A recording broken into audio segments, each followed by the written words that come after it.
नमस्कार साथियों, मैं हूं अनुराग मिश्रा। आप लोगों का इस वीडियो क्लास में एक बार फिर से स्वागत करता हूं। साथियों, आज मैं आपके सामने फिर से उपस्थित हुआ हूं एक नई वीडियो के साथ, जो कि हमारा होने वाला है नेट जीआरएफ का। इसमें जो है कंप्लीट पैकेज, या हम कह सकते हैं कंप्लीट एक पूरी सीरीज चलाने वाले हैं, जिसमें हम 10 वीडियो बनाएंगे, जो कि आपके पेपर फर्स्ट का 10 वीडियो जो है कंप्लीट कर देगा पूरा आपका नेट जीआरएफ की पूरी तैयारी, जो कि उम्मीद है मैं मई से पहले, यानी कि उससे पहले कंप्लीट कर दूंगा। और ये मैं तैयारी जो करवा रहा हूँ आपकी, हमारे एक भाई हैं जिनका नाम है कमांडो RK नायक, इस समय पोस्टेड जो हैं, वो हमारे गुड़गांव मानेसर में हैं इस समय वर्तमान में। वो काफ़ी समय से तैयारी करा रहे थे, काफ़ी समय से पढ़ा भी रहे थे वहाँ पे रहने के साथ ही, तो उनके द्वारा ही ये पूरा जो है कार्यक्रम चलाया जा रहा है। और मुझे उम्मीद है ये कार्यक्रम जो है आपको पसंद आने वाला है। तो ये कार्यक्रम जो है बहुत बेस्ट होगा, और इसमें काफ़ी लंबा चौड़ा जो है एक सीरीज बनेगा, जो कि बहुत अच्छा आपको लगने वाला है। मुझे उम्मीद है कि आपको इस तरह का माल जो है पूरे यूट्यूब पर देखने को नहीं मिलेगा फ्री में। फ्री की बात कर रहा हूँ मैं, फ्री में नहीं मिलेगा। और अगर पेड होता भी है तो कीमत जो कि बहुत ज़्यादा होगी। तो यहाँ पर संपूर्ण जो है मैं आपका नेट जीआरएफ का तैयारी यहाँ पर करवाने वाला हूँ। तो आपको मैं बता दूं कि नेट जीआरएफ का जो फर्स्ट पेपर होता है, उसमें मैं पूरी जानकारी दूंगा। पहले हल्की सी बता दूंगा। फर्स्ट पेपर जो होता है उसमें 10 यूनिट होती हैं। 10 यूनिट में से लगभग सभी का वेटेज जो है बराबर रहता है, और सभी का जो है में से पाँच छः करके क्वेश्चन आते हैं, जो टोटल क्वेश्चन बन जाते हैं आपके 50। उनको यहाँ पर यूनिट 1, यूनिट 2, यूनिट 3 ऐसे करके बांट दिए जाते हैं 10 यूनिट। तो इसमें जो है पहली यूनिट के बारे में हम बात करने वाले हैं, जिसका नाम है शिक्षण अभिवृद्धि। अभिवृत्ति वृत्ति, ठीक है, शिक्षण अभिवृत्ति यानी कि टीचिंग एप्टीट्यूड के बारे में हम यहाँ पर बात करने वाले हैं। एप्टीट्यूड के बारे में, ठीक है, एप्टीट्यूड बोलते हैं, एप्टीट्यूड, जो भी आपको अच्छा लगे आप बोल सकते हैं, ठीक है। तो यहाँ पर जो है हल्की सी पहले तो हम जानकारी दे दें आपको कि नेट जीआरएफ में आखिर हम इस छोटे से वीडियो में क्या क्या पढ़ने वाले हैं। तो यहाँ पे कुछ क्वेश्चन हैं जिनके मैं जवाब दूंगा। उसके बाद फिर हम जो ये है यूनिट फर्स्ट, इसको हम शुरू करेंगे, जिसमें हमारा टीचिंग एप्टीट्यूड जो है, या फिर हम कह सकते हैं शिक्षण अभिवृत्ति। जो वृत्ति, अभिवृत्ति का मतलब होता है हमारी मन जो होता है, हमारा मन कह सकते हैं, हमारी स्थिति बोल सकते हैं, या फिर हम बोल सकते हैं अपने, मतलब जो हमारा कह सकते हैं कि क्या उसको बोलते हैं, हमारा रुझान है या फिर हमारा रवैया है। तो अभिवृत्ति एक तरह से होती है, हमारा मन है, रवैया है, हमारा रुझान, सीधे शब्दों में समझें। यानी कि शब्द मैं ही इस्तेमाल करूंगा जो किताबी होते हैं, इसलिए करूंगा कि आपको जब एग्जाम देने जाना है तो किताबी वही शब्दों को पढ़ के वही समझना पड़ेंगे। मैं उनको कन्वर्ट कर दूंगा, ये बात मानी, मैं उनको अलग से कन्वर्ट करके रख दूंगा, लेकिन पढ़ना आपको उन्हीं में ही पड़ेगा, ठीक है। तो आइए एक नज़र डालते हैं। पहले तो हम इसको समझते हैं कि हम यहाँ पर क्या, थोड़ा सा इनमें कुछ क्वेश्चन हैं जिनके बारे में अक्सर पूछा जाएगा कमेंट में, कि ये व्हाट इज नेट एग्जाम, यानी कि नेट एग्जाम क्या होता है, व्हाट इज जीआरएफ क्या होता है, तो how to apply for NET exam, इसमें किस तरह से हम पार्टिसिपेट कर सकते हैं, who is eligible for UGC NET exam, ठीक है, कौन कौन जो है इसमें पात्र होंगे, वो मतलब कौन कौन जो है इसमें योग्य होंगे जो इसमें एग्जाम दे सकता है। What is the age limit for NET exam, यानी कि एज लिमिट जो है वो कितनी होगी। How many times the net exam in conducted in a year, यानी कि एक साल में कितने बार एग्जाम जो होता है कराया जाता है। तो यहाँ पे छोटा सा परिचय भारतीय भाषा में भी हम देंगे, यानी कि अभी तो ये अंग्रेजों की भाषा है, उसमें हम थोड़ी सी जानकारी दे देते हैं, क्योंकि थोड़ी थोड़ी हमको भी आती है, तो उतना ही काफ़ी है, उतने में हम आपको समझा सकते हैं, ठीक है। तो यहाँ पे पूरा जो इस्तेमाल होता है यूजीसी नेट और जीआरएफ, ठीक है। नेट जीआरएफ क्या होता है, एक नजर डालते हैं। तो national eligibility test for junior research fellowship is the one of the most popular scheme started by the university grants commission UGC. इसको हम आगे अंग्रेजों की भाषा में बताने के बाद हिंदी में समझाएंगे। Earlier conducted by the CVSE NET GRF is now conducted by NTA National Testing Agency on behalf of the UGC twice a year. This exam determined the candidate's eligibility for the award for the junior research fellowship. It encourage postgraduate student to the undertake advanced studies and research work leading to MPhil PhD degrees in humanities and social sciences including language and sciences। ठीक है, तो इसमें हम कुछ जो है topic जो अंग्रेजियों की भाषा को पसंद करते हैं वो समझ गए होंगे, इसको भारतीय भाषा में भी हम क्लियर करेंगे। ठीक है, तो सबसे पहले हम यहाँ पे देखते हैं योग्यता के बारे में कि जो नेट जीआरएफ है वो कौन कौन दे सकते हैं, उसके लिए क्या योग्यता होनी चाहिए। सबसे पहले देखते हैं शिक्षा यानी कि एजुकेशन कितनी होनी चाहिए। तो ऐसे अभ्यर्थी जिन्होंने यूजीसी द्वारा मान्यता प्राप्त किसी विश्वविद्यालय या कॉलेज में मानविकी, सामाजिक विज्ञान, कंप्यूटर विज्ञान या इलेक्ट्रॉनिक अनुप्रयोग में से किसी विषय में कम से कम 55% अंकों के साथ स्नातकोत्तर की परीक्षा को उत्तीर्ण किया है या परीक्षा के लिए वो लोग पात्र होंगे। सीधा सा मतलब है जिन लोगों ने MA, MSc, MTech, MBA या सीधा सा मतलब है पोस्ट ग्रेजुएशन उनका वो पूरा है, पोस्ट ग्रेजुएट वो हैं, तो उनमें कितने अंक होने चाहिए, उनके कम से कम कितने अंक हैं, उनके कम से कम 55% अंक हैं, तो वो इस परीक्षा के क्या है योग्य होंगे। ये हो गया पहला, यानी कि पोस्ट ग्रेजुएट होना चाहिए। ठीक है, किसमें हिस्ट्री, ज्योग्राफी, इकोनॉमिक्स, पॉलिटी, कोई भी सब्जेक्ट हो सकता है, कोई भी सब्जेक्ट, बस पोस्ट ग्रेजुएट होना चाहिए। ठीक है, ऐसे अभ्यर्थी जो स्नातकोत्तर परीक्षा के परिणाम की प्रतीक्षा कर रहे हैं तथा वे अभ्यर्थी जिनका परीक्षा परिणाम किसी कारणवश विलंबित हो गया है वो भी परीक्षा के पात्र होंगे। सीधा सा मतलब मान लीजिए MA, MSc या फिर कुछ भी किया है, उसका आपका क्या है रिजल्ट अभी तक आया नहीं है, तो आने वाला है या फिर किसी कारणवश देर से आने वाला है, तो भी आप इसके लिए क्या होंगे पात्र होंगे, या आप फिर भी आप इस एग्जाम को दे सकते हैं। पीएचडी की डिग्री धारकों के लिए 5% की अंकों की क्या है छूट का प्रावधान किया गया है। आरक्षित वर्ग के अनुसूचित जाति, जनजाति, अन्य पिछड़ा वर्ग तथा शारीरिक रूप से दिव्यांग अभ्यर्थियों के लिए अंकों में क्या है 5% की छूट की गई। सीधा सा मतलब यह है कि पीएचडी धारक कोई है तो उसको क्या किया जाएगा, उसको 5% यानी कि उसके लिए कितने हैं 50% में ही उसका काम चल जाएगा। वहीं आरक्षित वर्गों के लिए, आरक्षित वर्ग जैसे अनुसूचित जाति है, जनजातियां, अन्य पिछड़ा वर्ग, शारीरिक रूप से दिव्यांग यानी कि जो जिनका हाथ में कोई प्रॉब्लम है, पैर में कोई प्रॉब्लम है, इस तरह के, या फिर आंख में कोई प्रॉब्लम है, तो उनको 5% की छूट का प्रावधान किया गया। नेक्स्ट बात करते हैं एज कितनी होनी चाहिए यूजीसी नेट या के नेट जीआरएफ के लिए। तो जूनियर रिसर्च फेलोशिप के लिए जेआरएफ में सम्मिलित होने के लिए, शामिल होने के लिए उच्च आयु सीमा वर्ग के 2 वर्ष क्या कर दी गई है, बढ़ा दी गई है। पहले क्या हुआ करती थी 28 हुआ करती थी, लेकिन वर्तमान में क्या है 30 वर्ष तक के जो लोग हैं वो दे सकते हैं। वहीं सहायक प्रोफेसर की बात की जाए तो सहायक प्रोफेसर के लिए कोई अधिकतम सीमा का निर्धारण नहीं किया गया है। नेक्स्ट बात करते हैं, यहां पर एक चीज समझते हैं कि नेट, सेट और स्लेट ये था क्या या है क्या। तो नेट की अगर बात करें तो इसको अंग्रेजों की भाषा में इसकी फुल फॉर्म जो बनती है वो है नेशनल एलिजिबिलिटी टेस्ट। ठीक है, क्या बनती है नेशनल एलिजिबिलिटी टेस्ट।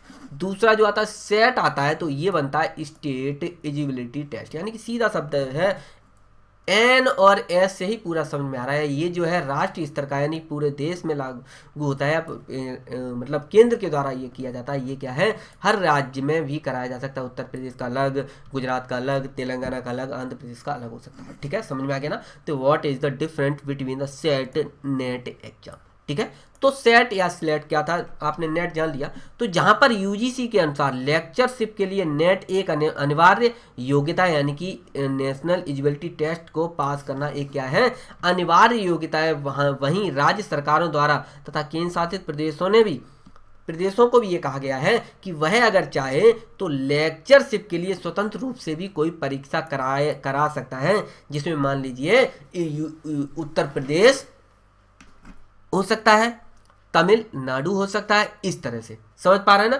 समझ में आया। तो जो केंद्र सरकार की, या फिर जो मैंने क्या बताया, जो कौन सा बताया मैंने बताया केंद्रीय स्तर का क्या था, केंद्रीय स्तर का क्या है नेट है। वहीं राज्य स्तर की बात करें अगर चाहे केंद्र शासित प्रदेश या राज्य चाहे तो इसको भी कर सकता है। यह परीक्षा जो है राष्ट्रीय स्तर पर मान्य होगी, लेकिन इस पर क्या है, इसका ज़्यादा लाभ क्षेत्रीय स्तर पर ही प्राप्त किया जा सकेगा। किसका?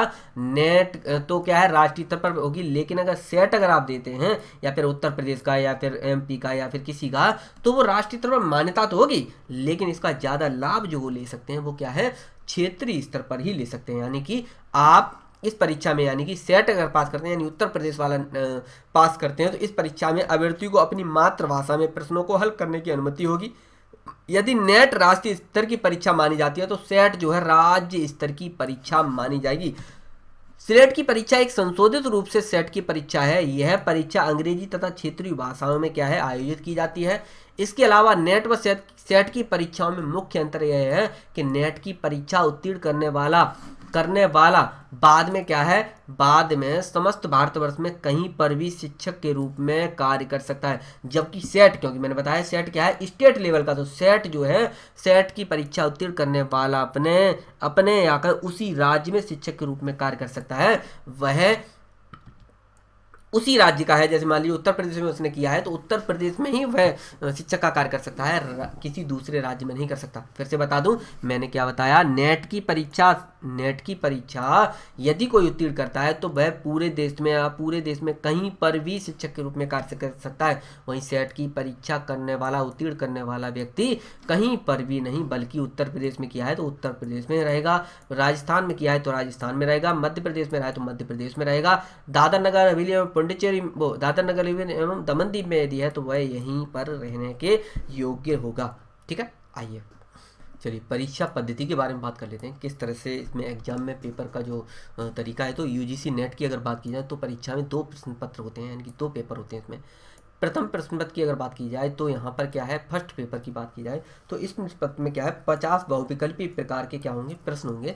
इसके अंतर्गत अभ्यर्थी की शिक्षण योग्यता की जांच की जाती है, यानी कि वो किस तरह से, यानी कि उसको कह सकते हैं शिक्षण एवं शिक्षण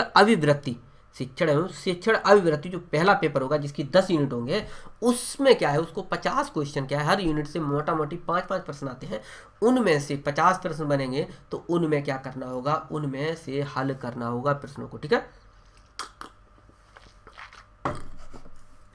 सेकंड पेपर की बात करते हैं। सेकंड पेपर में प्रश्न जो होंगे क्या होंगे, 100 प्रश्न होंगे, बहुविकल्पी प्रकार के प्रश्न होंगे। यह प्रश्न अभ्यर्थी के स्नातकोत्तर विषयों से संबंधित होगा, सीधा सा मतलब इसमें क्या है, ये जो फर्स्ट पेपर होगा ये चाहे फिर वो history, geography, economy, bio, polity जिससे भी किया हो आपने MA, ये फर्स्ट पेपर जो है सभी के लिए क्या होगा, सेम होगा। ये क्या है, कंपलसरी है, यानी कि सबके लिए सेम होगा। लेकिन दूसरा जो प्रश्न पत्र है उसमें क्या होगा, 100 प्रश्न दिए गए होंगे और उसमें उसी जैसे आपने हिस्ट्री से MA की है या फिर पॉलिटी से MA की है या फिर MSc की है मैथ्स से या फिर साइंस से, तो आपसे उसी से प्रश्न होंगे। यानी कि अगर आपने हिस्ट्री से की है तो हिस्ट्री से जुड़े हुए क्या होंगे, आपके 100 प्रश्न होंगे। यानी कि हिस्ट्री भरा है, आप हिस्ट्री से करना चाहते हैं तो आपको हिस्ट्री के ही 100 प्रश्न दिए गए होंगे, यानी कि जिससे आपने MA की है। पॉलिटी की बात करें, इकोनॉमी की बात करें तो यहाँ पे क्या है, आपका इस तरह से 100 प्रश्न उसी से दिए हुए हैं। वहीं फर्स्ट पेपर में क्या है, सभी के लिए क्या है, सभी के लिए सेम रहेगा, चाहे उसने हिस्ट्री से की हो,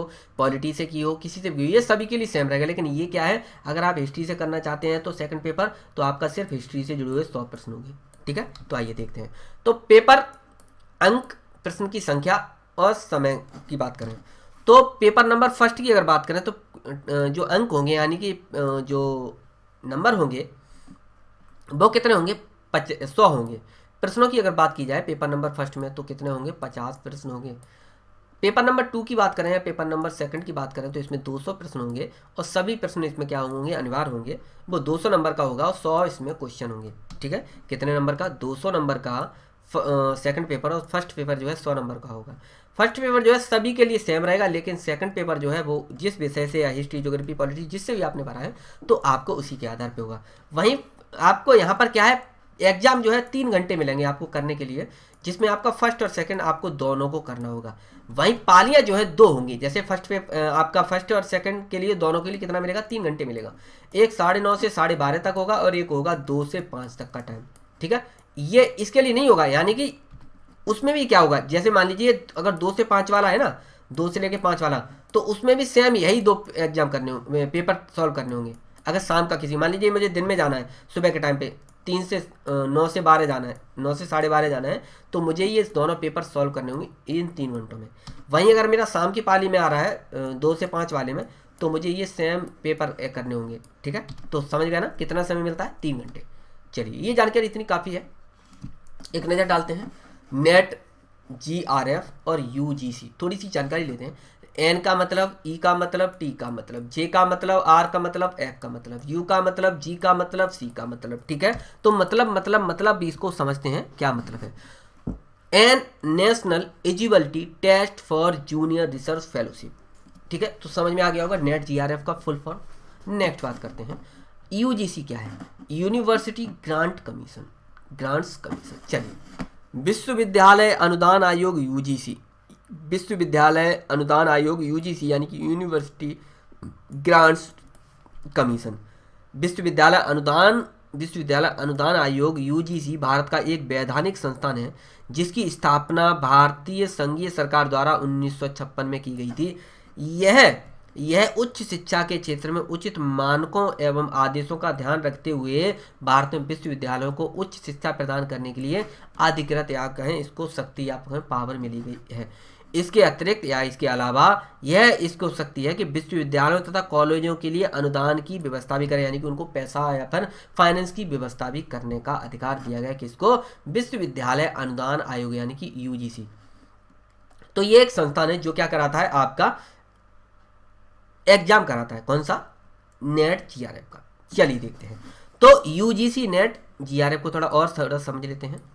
तो विश्वविद्यालय अनुदान आयोग द्वारा अधिकृत राष्ट्रीय परीक्षण एजेंसी एनटीए साल में 2 बार राष्ट्रीय पात्रता परीक्षा यानी कि नेट का क्या करता है, आयोजन करता है। फिर से बता दूं, मैंने क्या बताया, विश्वविद्यालय अनुदान आयोग जिसको क्या कहते हैं, यूजीसी के द्वारा राष्ट्रीय परीक्षण एजेंसी एनटीए का क्या करती है, साल में 2 बार राष्ट्रीय पात्रता परीक्षा का क्या करता है, आयोजन करवाता है। यह परीक्षा केवल भारतीय प्रोफेसर और जूनियर रिसर्च फेलोशिप जीआरएफ के लिए भारतीय नागरिकों को योग्यता और भारतीय विश्वविद्यालयों और कॉलेजों में सहायक प्रोफेसरों की पात्रता के लिए क्या की जाती है, आयोजित की जाती है। यह परीक्षा मानविकी, भाषा सहित सामाजिक विज्ञान, प्रयोगशाला विज्ञान, पर्यावरण विज्ञान, कंप्यूटर विज्ञान तथा इसके अनुप्रयोग एवं इलेक्ट्रॉनिकी विज्ञान आदि विषयों में आयोजित की जाती है। अभ्यर्थी की अगर बात की जाए तो जो जूनियर रिसर्च फेलोशिप की परीक्षा पास कर लेते हैं उन्हें यूजीसी उनके लिए विश्वविद्यालयों की फेलोशिप प्रदान करती है। नेट की परीक्षा में जो जीआरएफ के लिए वरीयता सूची में स्थान पाते हैं उन मेधावी को यूजीसी द्वारा फेलोशिप देकर पुरस्कार भी दिया जाता है, यानी कि उनको मनी से भी सपोर्ट किया जाता है। ठीक है, आइए ये शुरुआत करते हैं। पेपर फर्स्ट है, हम यहाँ पर पेपर फर्स्ट के बारे में बात करने वाले हैं। पेपर फर्स्ट में 10 यूनिट हैं जो कि मैंने बताया था सभी के लिए कंपलसरी, चाहे वो हिस्ट्री से कर रहा हो, चाहे फिर पॉलिटी से कर रहा हो, चाहे इकोनॉमी से कर रहा हो, चाहे बायो से कर रहा हो, चाहे फिजिक्स से, केमिस्ट्री, किसी से भी कर रहा हो, पेपर फर्स्ट जो है सभी के लिए सेम रहेगा। तो पेपर फर्स्ट में मैंने बताया था 50 क्वेश्चन होंगे जो कि क्या होंगे, 100 नंबर के होंगे। 3 घंटे का समय मिलता है जिसमें दोनों पेपर क्या करने होते हैं, सॉल्व करने होते हैं। समझ गए ना। चलिए तो सिलेबस देखते हैं पेपर फर्स्ट का, यानी कि फर्स्ट जो है पेपर है प्रश्न पत्र 1 का, हम क्या है तो इसमें देखते हैं टीचिंग एप्टीट्यूड यानी कि शिक्षण अभिवृत्ति, reading comprehension, logical reasoning, research aptitude, data interpretation, ठीक, communication, reasoning including mathematical reasoning, people and environment, information communication technology, ICT, higher education system. जितने भी टॉपिक हैं सभी का वेटेज जो है सेम रहेगा, यानी कि 5-5 क्वेश्चन दिए जाते हैं मोटा मोटी, कभी कम ज़्यादा ऊपर नीचे हो जाते हैं, किसी के 5 किसी के 6 ऐसा हो जाता है, लेकिन टोटल जो है वेटेज जो सबका रहता है बराबर रहता है। हिंदी भाषा में अगर देखें, यानी कि भारतीयों की भाषा में अगर जो यूनिट्स हैं 10 यूनिट हैं पेपर फर्स्ट में, तो उसकी अगर हम भारतीय भाषा में देखें तो पहला जो आता है शिक्षण अभिवृत्ति, शोध अभिवृत्ति, तीसरा बोध, संप्रेषण, गणितीय तर्क और अभिवृत्ति, युक्ति युक्त तर्क, आंकड़ों की व्याख्या, सूचना और संचार प्रौद्योगिकी ICT, ठीक है, ICT, लोग विकास और पर्यावरण, उच्च शिक्षा। तो ये 10 यूनिट हो गए, जिसमें से हम यहाँ पर जो कंप्लीट करने वाले हैं वो है यूनिट नंबर 1, ठीक है, कौन सी, यूनिट नंबर 1। इसमें हम कंप्लीट करेंगे और इसमें हम एक डेमो के रूप में क्लास लेने वाले हैं। फिर भी ये आपके लिए बहुत ज़बरदस्त होने वाली है। आपके लिए मैं नीचे एक PDF दे दूंगा, उसको आप नीचे से डाउनलोड कर लेना, नीचे मैं लिंक दे दूंगा, ठीक है, वहाँ से आप डाउनलोड करने के बाद आनंद ले सकते हैं। चलिए अब शुरू होता है आपका पेपर नंबर फर्स्ट, NTA, ठीक है, UGC, नेशनल एलिजिबिलिटी टेस्ट, ठीक है, JRF सेट, सामान्य पेपर 1 या सामान्य पेपर प्रथम। अनिवार्य है, सभी को ये देना होता है, हिस्ट्री, ज्योग्राफी, पॉलिटी, किसी से भी आप कर रहे हो आपको ये पेपर देना होगा। सभी के लिए क्वेश्चन जो होंगे सेम रहेंगे, ठीक है, समझ रहे ना। नवीन परीक्षा प्रणाली पर आधारित है, 2019 वाली पर, ठीक है, 2019 में सिलेबस चेंज हुआ था जून 2019 में। आइए शुरू करते हैं पेपर नंबर फर्स्ट, और पहली यूनिट है। पहली यूनिट में हम इसमें देखने वाले हैं शिक्षण अभिवृत्ति या अभिक्षमता, टीचिंग एप्टीट्यूड या एप्टीट्यूड जो भी बोल दो, ठीक है, टीचिंग एप्टीट्यूड, ठीक। आइए देखते हैं इसमें कुछ प्रमुख तथ्य देखते हैं।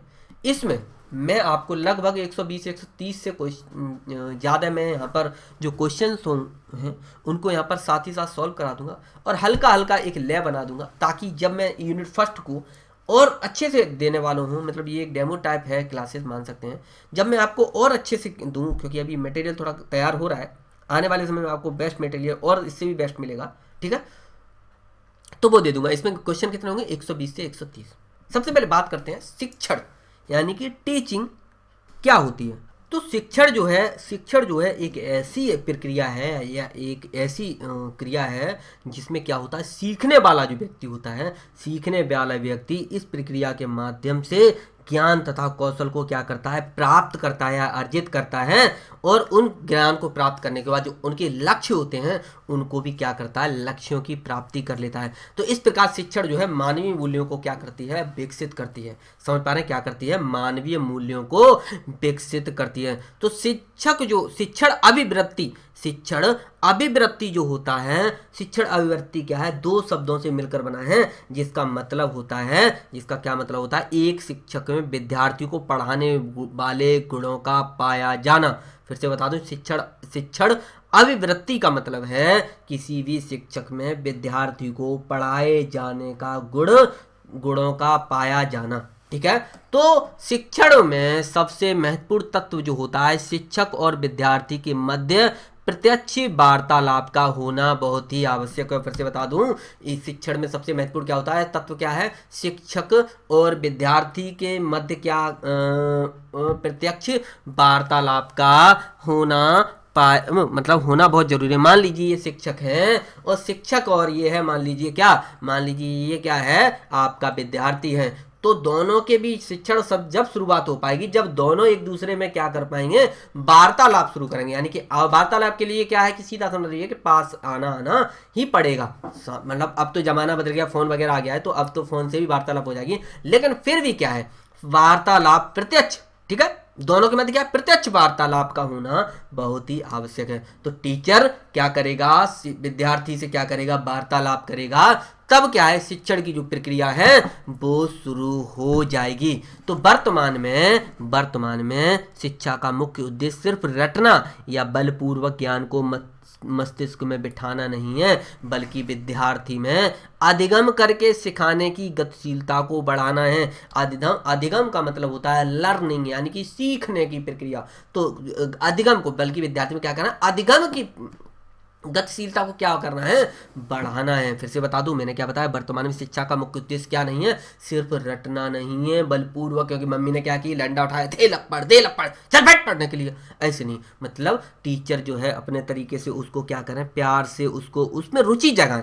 क्योंकि हम जब हुआ करते थे तो मम्मी जो थी मेरा मार के हवाईजा बना देती, हम पढ़ना नहीं चाहते थे क्योंकि हमको खेलना पसंद था, शक्तिमान देखना पसंद था। तो वही चीज़ है, क्या करना है, बच्चों में रुचि। क्योंकि जो हम जिस स्कूल में पढ़ा करते थे टाट पे बैठ के पढ़ा करते थे। छोटा था मैं, 100 ग्राम का, 100 ग्राम मतलब 2-3-4 साल मुझे याद है, 4 साढ़े 4 की बात होगी। फर्स्ट में मैं एडिशन 4 5 की बात है, तब मैं पहुंचा था।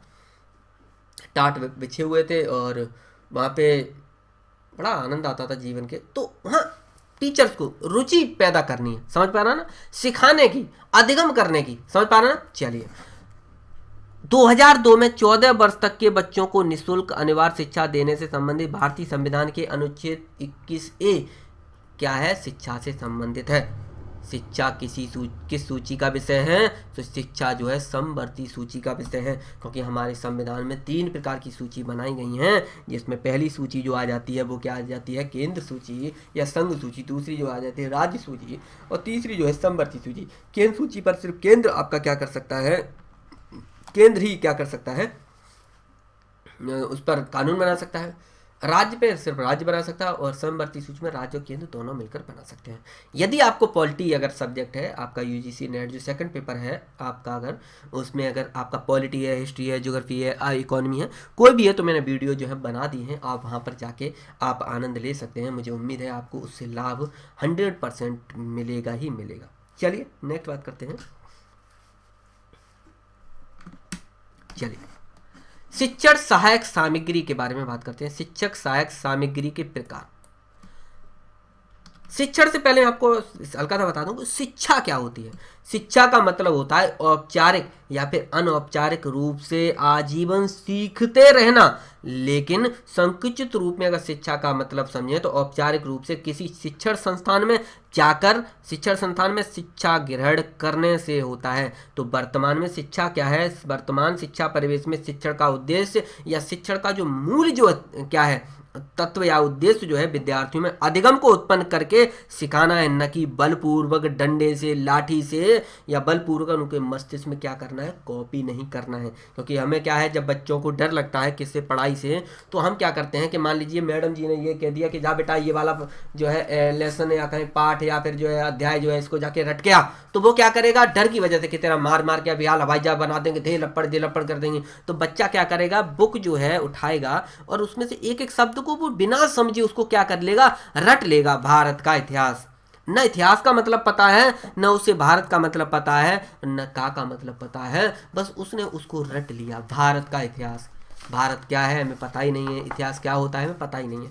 भारत का इतिहास में अभिलेखों के अध्ययन को पुरालेख शास्त्री एपिग्राफी कहा जाता है। इसका मतलब ही नहीं पता है एपिग्राफी क्या है, लिपिग्राफी क्या है। सर्वप्रथम 1837 में इन्होंने ये किया था, कोई मतलब ही नहीं, बस उसे रट्टा मारना है। तो इस तरह से नहीं, यानी कि जबरदस्ती दबाव बनाकर उसके मस्तिष्क में बिठाना नहीं है। समझ पा रहे हैं ना। चलिए, शिक्षण सहायक सामग्री। शिक्षण सहायक सामग्री क्या होती है, शिक्षा को ग्रहण करना। ठीक है, ग्रहण कौन कराएगा, भैया हमारे जो शिक्षण जो देने वाले व्यक्ति हैं वो कराएगा, यानी शिक्षक देगा। चलिए आइए देखते हैं। तो शिक्षक सहायक सामग्री देखते हैं, कौन कौन सी शिक्षण में सहायता देने वाली सामग्री। तो शिक्षण सामग्री जो होती है 3 प्रकार की हो सकती हैं। दृश्य, जिनको हम देख सकते हैं केवल। श्रव्य, जिसको हम सिर्फ सुन सकते हैं। दूसरा जो है श्रव्य और दृश्य दोनों। ठीक है, चलिए श्रव्य की अगर बात करें, श्रव्य सामग्री की, इसमें आपका रेडियो आ जाता है, लाउड स्पीकर आ जाता है। इसमें आवाज़ आप सुन पा रहे होंगे, देख नहीं पाते हैं। ठीक है, कौन पढ़ा रहा है या फिर कौन हमें ज्ञान दे रहा है। एफएम आ गया, टेप रिकॉर्डर हो गया, फोनोग्राफी हो गया। दूसरा देखते हैं दृश्य, मॉडल्स हो गए, चार्ट हो गए। चार्ट जो होते हैं, मान लीजिए ये मॉडल्स, मान लीजिए ये कोई बुक है, मान लीजिए बुक है, ये दृश्य में आ जाएगा। इसके अंदर कोई मान लीजिए फ्लोर चार्ट बना हुआ है तो दृश्य में आ जाएगा। कोई मैप है, दृश्य में आ जाएगा। ठीक है, समझ पा रहा ना। मान लीजिए किसी स्कूल में गए, वहाँ पर चार्ट पे कुछ लिख दिया, कोई सूचना दी, इस तरह से। तीसरा देखते हैं श्रव्य और दृश्य, यानी कि सुनाई भी पड़ता है और दिखाई भी पड़ता है। ठीक है, जैसे कि TV, computer, film, audio visual projector. समझ पा रहे हैं, दिखाई भी पड़ रहा है और सुनाई भी पड़ रहा है। ठीक है, चलिए नेक्स्ट।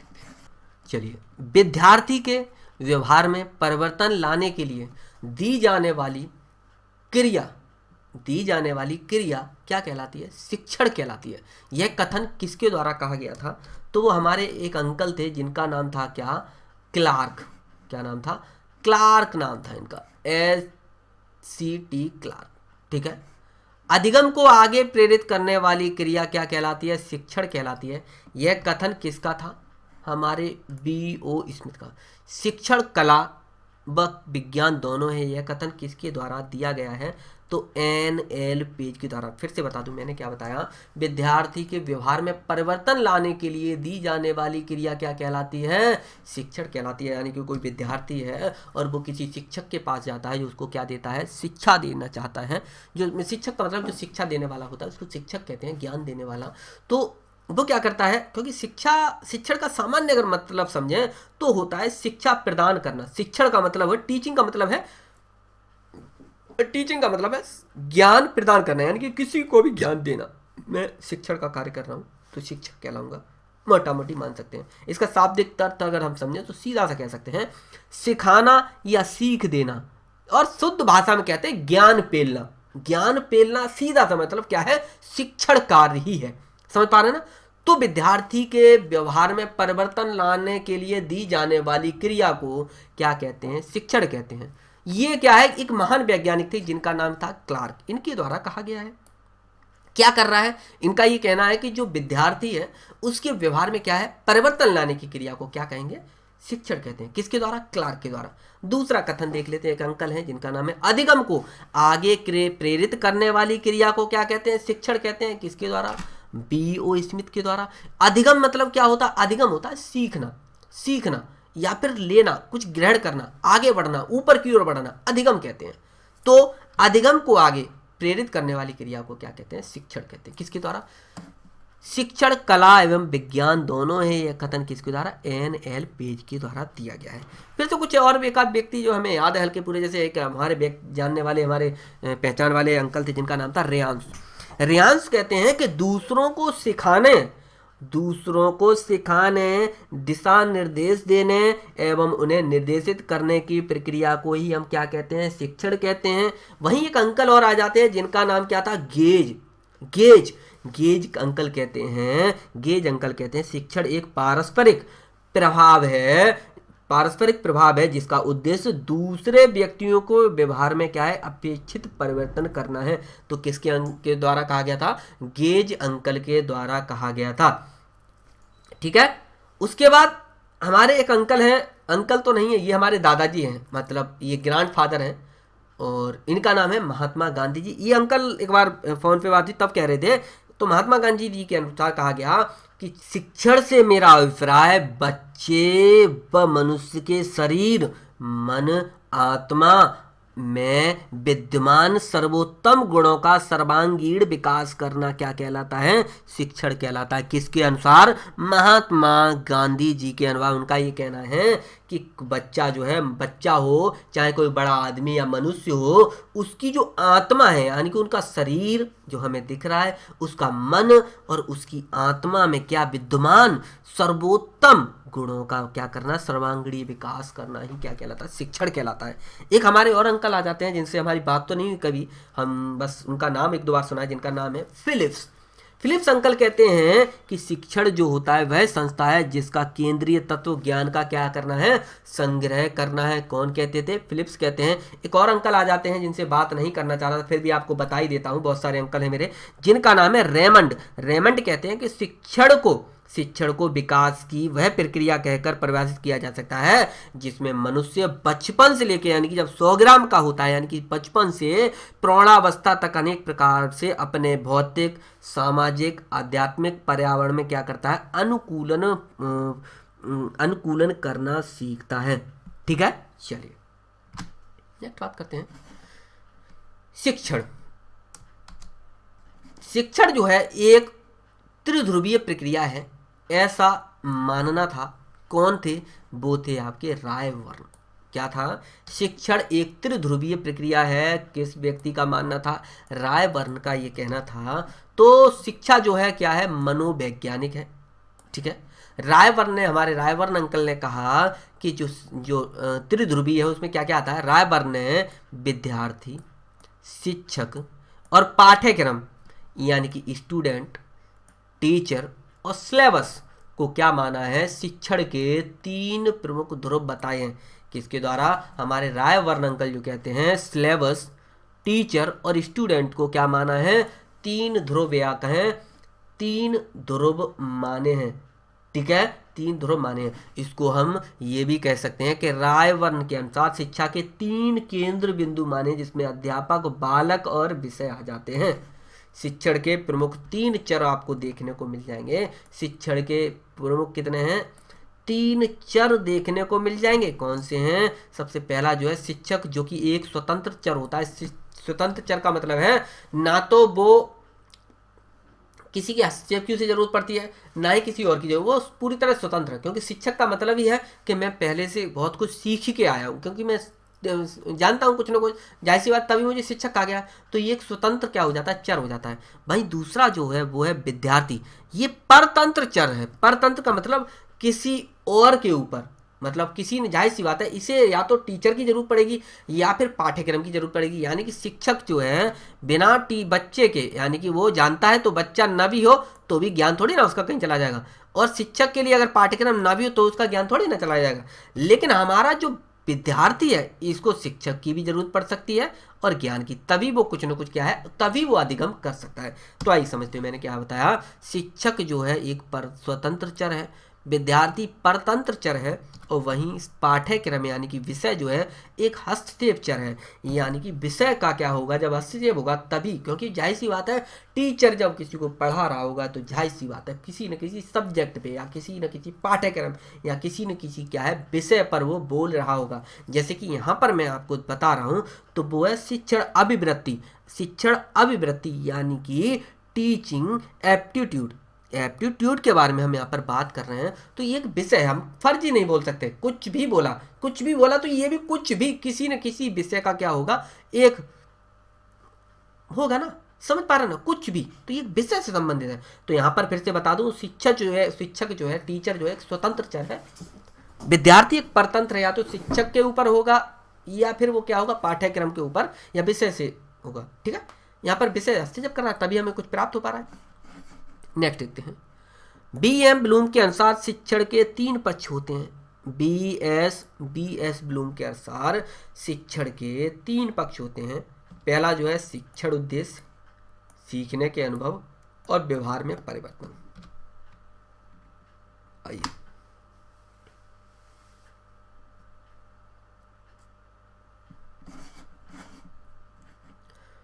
बात करते हैं शिक्षण सिद्धांत का सर्वप्रथम प्रयोग 1913 में जेरोम ब्रूमर ने किया था। फिर से बता दूं, शिक्षण सिद्धांत का सर्वप्रथम प्रयोग 1963 में जेरोम ब्रूमर ने किया था। 5 सितंबर को प्रतिवर्ष शिक्षक दिवस के रूप में भारत देश में मनाया जाता है। इसी दिन राष्ट्रपति प्रतिवर्ष शिक्षकों को सम्मानित भी करते हैं।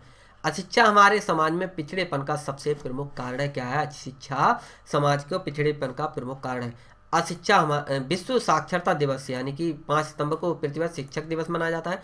विश्व साक्षरता दिवस जो है 8 सितंबर को मनाया जाता है। कब मनाया जाता है, 8 सितंबर को मनाया जाता है, इंटरनेशनल लिटरेसी डे। 1960 में सबके लिए शिक्षा पर एक विश्व सम्मेलन किया गया था। ठीक है, चलिए नेक्स्ट बात करते हैं, अध्येता का अर्थ क्या होता है। अध्येता को हम सीधे शब्दों में कह सकते हैं स्टूडेंट। इसका सामान्य अर्थ जो होता है अध्ययन करने वाला, इसे अधिगमन करता यानी कि सीखने वाला, शिक्षार्थी शिक्षा प्राप्त करने वाला, और विद्यार्थी विद्या को प्राप्त करने वाला भी कह सकते हैं। अध्येता की विशेषताएं की अगर बात की जाए, अध्येता की विशेषताएं, तो इसकी मूल प्रवृत्तियों की अगर बात की जाए तो यह जन्मजात होती है। इन्हें सिखाने की जरूरत नहीं है। जैसे भय लगने पर भागने की को किसी सिखाने की जरूरत नहीं पड़ती। जैसे किसी को डर लगता है वो भागता है, तो उसे सिखाने की जरूरत नहीं पड़ती, बल्कि क्या है वो एक तरह से जन्मजात होता है। भूख लगने पर भोजन की खोज करने के लिए निकल पड़ता है। इसी तरह से जो अध्येता होता है वो जब भूख लगती है, किसकी ज्ञान की जब उसे भूख लगती है तो वो ज्ञान की खोज में निकल जाता है और उसको चख लेता है, तो वो फिर उसी की आदत पड़ जाती है। नेक्स्ट देखते हैं, वातावरण वह शारीरिक शक्ति है जो हमें प्रभावित करती है। यह कथन किसका है, तो जे.एस. रॉस का। किसका है, जे.एस. रॉस का। मुझे नवजात शिशु यानी कि बच्चा या फिर लल्ला दे दो तो मैं उसे डॉक्टर वकील, चोर, जेब कतरा, जो चाहूं बना सकता हूं। यह कथन किसका है? तो वो है जे.बी. वॉटसन का। किसका है? जे.बी. वॉटसन का है। कौन सी विधि विद्यार्थी के चरित्र निर्माण में सहायता करती है और उन्हें आत्मनिर्भर बनाती है? तो वो होती है प्रोजेक्ट विधि। इसके बारे में हम आगे डिटेल से चर्चा भी करेंगे। समस्या समाधान विधि का प्रतिपादन किसके द्वारा किया गया था? तो वो हमारे थे सुकरात। ठीक है, चलिए नेक्स्ट बात करते हैं। खेल शिक्षण विधि के जनक किसको कहा जाता है? तो बोलते कोल्डवेल कुक को खेल शिक्षण का क्या माना जाता है? जनक माना जाता है हेनरी कोल्डवेल कुक को। ठीक है, कोल्डवेल कुक जो थे ब्रिटेन के गणितज्ञ थे। भारत में आधारभूत शिक्षा का जनक महात्मा गांधी को माना जाता है। शिक्षण से मेरा अभिप्राय बच्चे व मनुष्य के शरीर या उस मनुष्य मन और आत्मा में विद्यमान सर्वोत्तम गुणों का सर्वांगीण विकास करना ही क्या है? इनका कथन था। क्या कहलाता है? शिक्षण कहलाता है। ठीक है, नेक्स्ट बात करते हैं। शिक्षण के प्रकार देखते हैं। शिक्षण के प्रकार से पहले हल्का सा शिक्षण के उद्देश्य देख लेते हैं। Objectives of teaching. तो शिक्षण के उद्देश्य के बारे में हमारे एक व्यक्ति हैं राधाकृष्णन, श्री सर्वपल्ली राधाकृष्णन। वो कहते हैं कि शिक्षा को मनुष्य और संपूर्ण समाज का निर्माण करना चाहिए। इस कार्य को किए बिना शिक्षा क्या है? अपूर्ण है, यानी कि वो कभी पूरी नहीं होती। क्योंकि आप शिक्षा ग्रहण कर रहे हैं और ना तो मनुष्य का अच्छे मनुष्य का हो रहा है निर्माण, ना ही किसी समाज का निर्माण हो रहा है अच्छे का। तो क्या कर रहे हैं आप? किस प्रकार की शिक्षा ग्रहण कर रहे हैं? ठीक है, समझ रहे हैं ना? तो क्या है शिक्षा? क्या कहलाएगी? आपकी अपूर्ण कहलाएगी। शिक्षा के उद्देश्यों की अगर बात की जाए तो बालक की क्षमता का विकास करना एक प्रमुख क्या है? बालक की शिक्षा का विकास करना। तो एक प्रमुख क्या है? आपका उद्देश्य है किसका? शिक्षा का, शिक्षण का। ठीक है, शिक्षण का। दूसरा देखें सामाजिक एवं मानवीय मूल्यों का विकास करना उद्देश्य हो जाएगा आपका शिक्षण का। जीवन शैली को व्यापक बनाना, ज्ञानार्जन के अनुसार जीविकोपार्जन करना, यानी कि जितना ज्ञान प्राप्त कर रहे हैं उससे अपने जो जीवन की जो मतलब अपना एक तरह से लाइवलीहुड बोल सकते हैं, मतलब अपने जो जीवन यापन करते हैं हम, अपनी जो पढ़ाई लिखाई कर रहे हैं उसी से हम अपने परिवार का पेट पाल सकें, अपना भी पेट भर सकें। बालकों में क्रियाशीलता का विकास करना तथा उन्हें क्रिया करने का अवसर भी देना, यानी क्रियाशील बना तो रहे हैं, उन्हें अवसर भी तो दो। बालकों या विद्यार्थियों में सृजनात्मक क्षमता का विकास करना तथा उन्हें सृजनात्मक कार्य के लिए प्रेरित करना। ठीक है, चलिए प्रकार देखते हैं थोड़े से। सबसे पहला अधिगम स्तर के आधार पर प्रकार। अधिगम स्तर के आधार पर, इसके अंतर्गत स्मृति के स्तर पर विद्यार्थी को समझने और रटने की स्थिति का विश्लेषण किया जाता है इसके तहत, जो कि सबसे निम्न स्तर का माना जाता है स्मृति के आधार पर। क्योंकि अगर आप सिर्फ और सिर्फ केवल रट्टू तोता अगर बनना चाहते हैं तो बेकार है। शासन व्यवस्था के आधार पर, निरंकुश शिक्षा प्रणाली में संपूर्ण शिक्षण प्रक्रिया का संचालन शासन की इच्छा के अधीन किया जाता है। इस प्रकार की व्यवस्था प्राचीन भारत के राजवंश में देखने को मिलती थी। जैसे मान लीजिए मौर्य वंश है तो उन्होंने जो निर्धारित कर दी उसी के आधार पर होगी, आप अपना कुछ भी नहीं कर सकते। शैक्षिक प्रबंधन व्यवस्था के आधार पर, औपचारिक शिक्षा जिसके तहत पालन करना विद्यार्थियों के लिए आवश्यक होता है, जैसे समय, स्थान और पाठ्यक्रम, और शिक्षण विधि के साथ संबंधित शिक्षण की अवधि और उसका वर्गीकरण, जिसका मुख्य उद्देश्य क्या है? केवल डिग्री प्राप्त करना ही इसका मुख्य उद्देश्य होता है। शिक्षण का उद्देश्य देख लेते हैं। मैंने अभी पीछे हल्का सा बताया था, शिक्षण के लिए उद्देश्य का होना बहुत ही आवश्यक है। अगर उद्देश्य निर्धारित नहीं होता है तो लक्ष्य की पूर्ति भी या प्राप्ति भी हम नहीं कर पाएंगे। समाज की गतिशीलता को बनाए रखने के लिए हमें अपने लक्ष्यों को भी निर्धारित समय में प्राप्त करना होगा। क्योंकि मान लीजिए आप 10th कर रहे हैं, 10th का मान लीजिए 1 साल दिया है तो आपको क्या है, एक समय निर्धारित कर दिया है ना, तो आप क्या नहीं कर पाएंगे, उसको प्राप्त नहीं कर पाएंगे। समझ पा रहे ना? चलिए शिक्षण के निर्देशात्मक उद्देश्य देख लेते हैं। हमारे एक अंकल थे जिनका नाम था ब्लूम। ठीक है, ब्लूम इनका नाम था। तो ब्लूम ने शिक्षण के निर्देशात्मक उद्देश्यों को 3 भागों में बांटा है। सबसे पहला जो आ जाता है ज्ञानात्मक क्षेत्र। इसका मुख्य संबंध बौद्धिक क्षमता के विकास से होता है। इसके कितने क्षेत्र माने गए हैं? 6 क्षेत्र या 6 स्तर होते हैं। फिर से बता दूं, मैंने क्या बताया? शिक्षण, ब्लूम द्वारा शिक्षण के उद्देश्यों का वर्गीकरण यहाँ पर देख रहे हैं। ब्लूम ने ब्लूम जो थे हमारे 1956 की बात करते हैं, 1956 के टाइम की बात है इनकी। तो ब्लूम अंकल जो थे, ब्लूम अंकल ने शिक्षण और अनुदेशात्मक उद्देश्यों को 1956 में 3 भागों में बांटा। कौन कौन से? शिक्षण और अनुदेशात्मक उद्देश्यों को कितने भागों में बांटा? 3 भागों में बांटा, जिसे अंग्रेजी भाषा में 3H भी कहा जाता है। क्यों कहा जाता है? क्योंकि हार्ट ज्ञानात्मक, बहुत sorry, head, heart and hand, यानी कि पहला जो था ज्ञानात्मक, वो काय में होता है? ज्ञान कहाँ है? दिमाग में, यानी कि कहाँ पर? ये इस तरह से मस्तिष्क में। कहाँ पर? हेड में, यानी कि पूरे सर में है ना दिमाग, ठीक। दूसरा जो है हार्ट, भावनात्मक। भावनाएं कहाँ से फील होती हैं? फीलिंग कहाँ से आती है? लड़की के लिए फील आया, प्रेम करते हैं तो कहाँ पे आ रहा है? दिल में धुक धुक नहीं, धक धक होती है। कहाँ पे हो रही है? दिल में। कहाँ पे? क्या है ये? भाव है हमारा, प्रेम वाला भाव, ठीक है। तो ये क्या है? भावनात्मक ज्ञान क्षेत्र। तीसरा जो है वो है हैंड, यानी कि मनोसंचालित ज्ञान क्षेत्र। यानी कि ये क्या है? जो ये मन से चल रहा है, मतलब आप कुछ करना चाह रहे हो तो आपका कुछ ना कुछ तो करेंगे ना, ठीक है। चलिए देखते हैं। सबसे पहला जो है ज्ञानात्मक ज्ञान क्षेत्र, इसका मुख्य संबंध क्या मैंने बताया?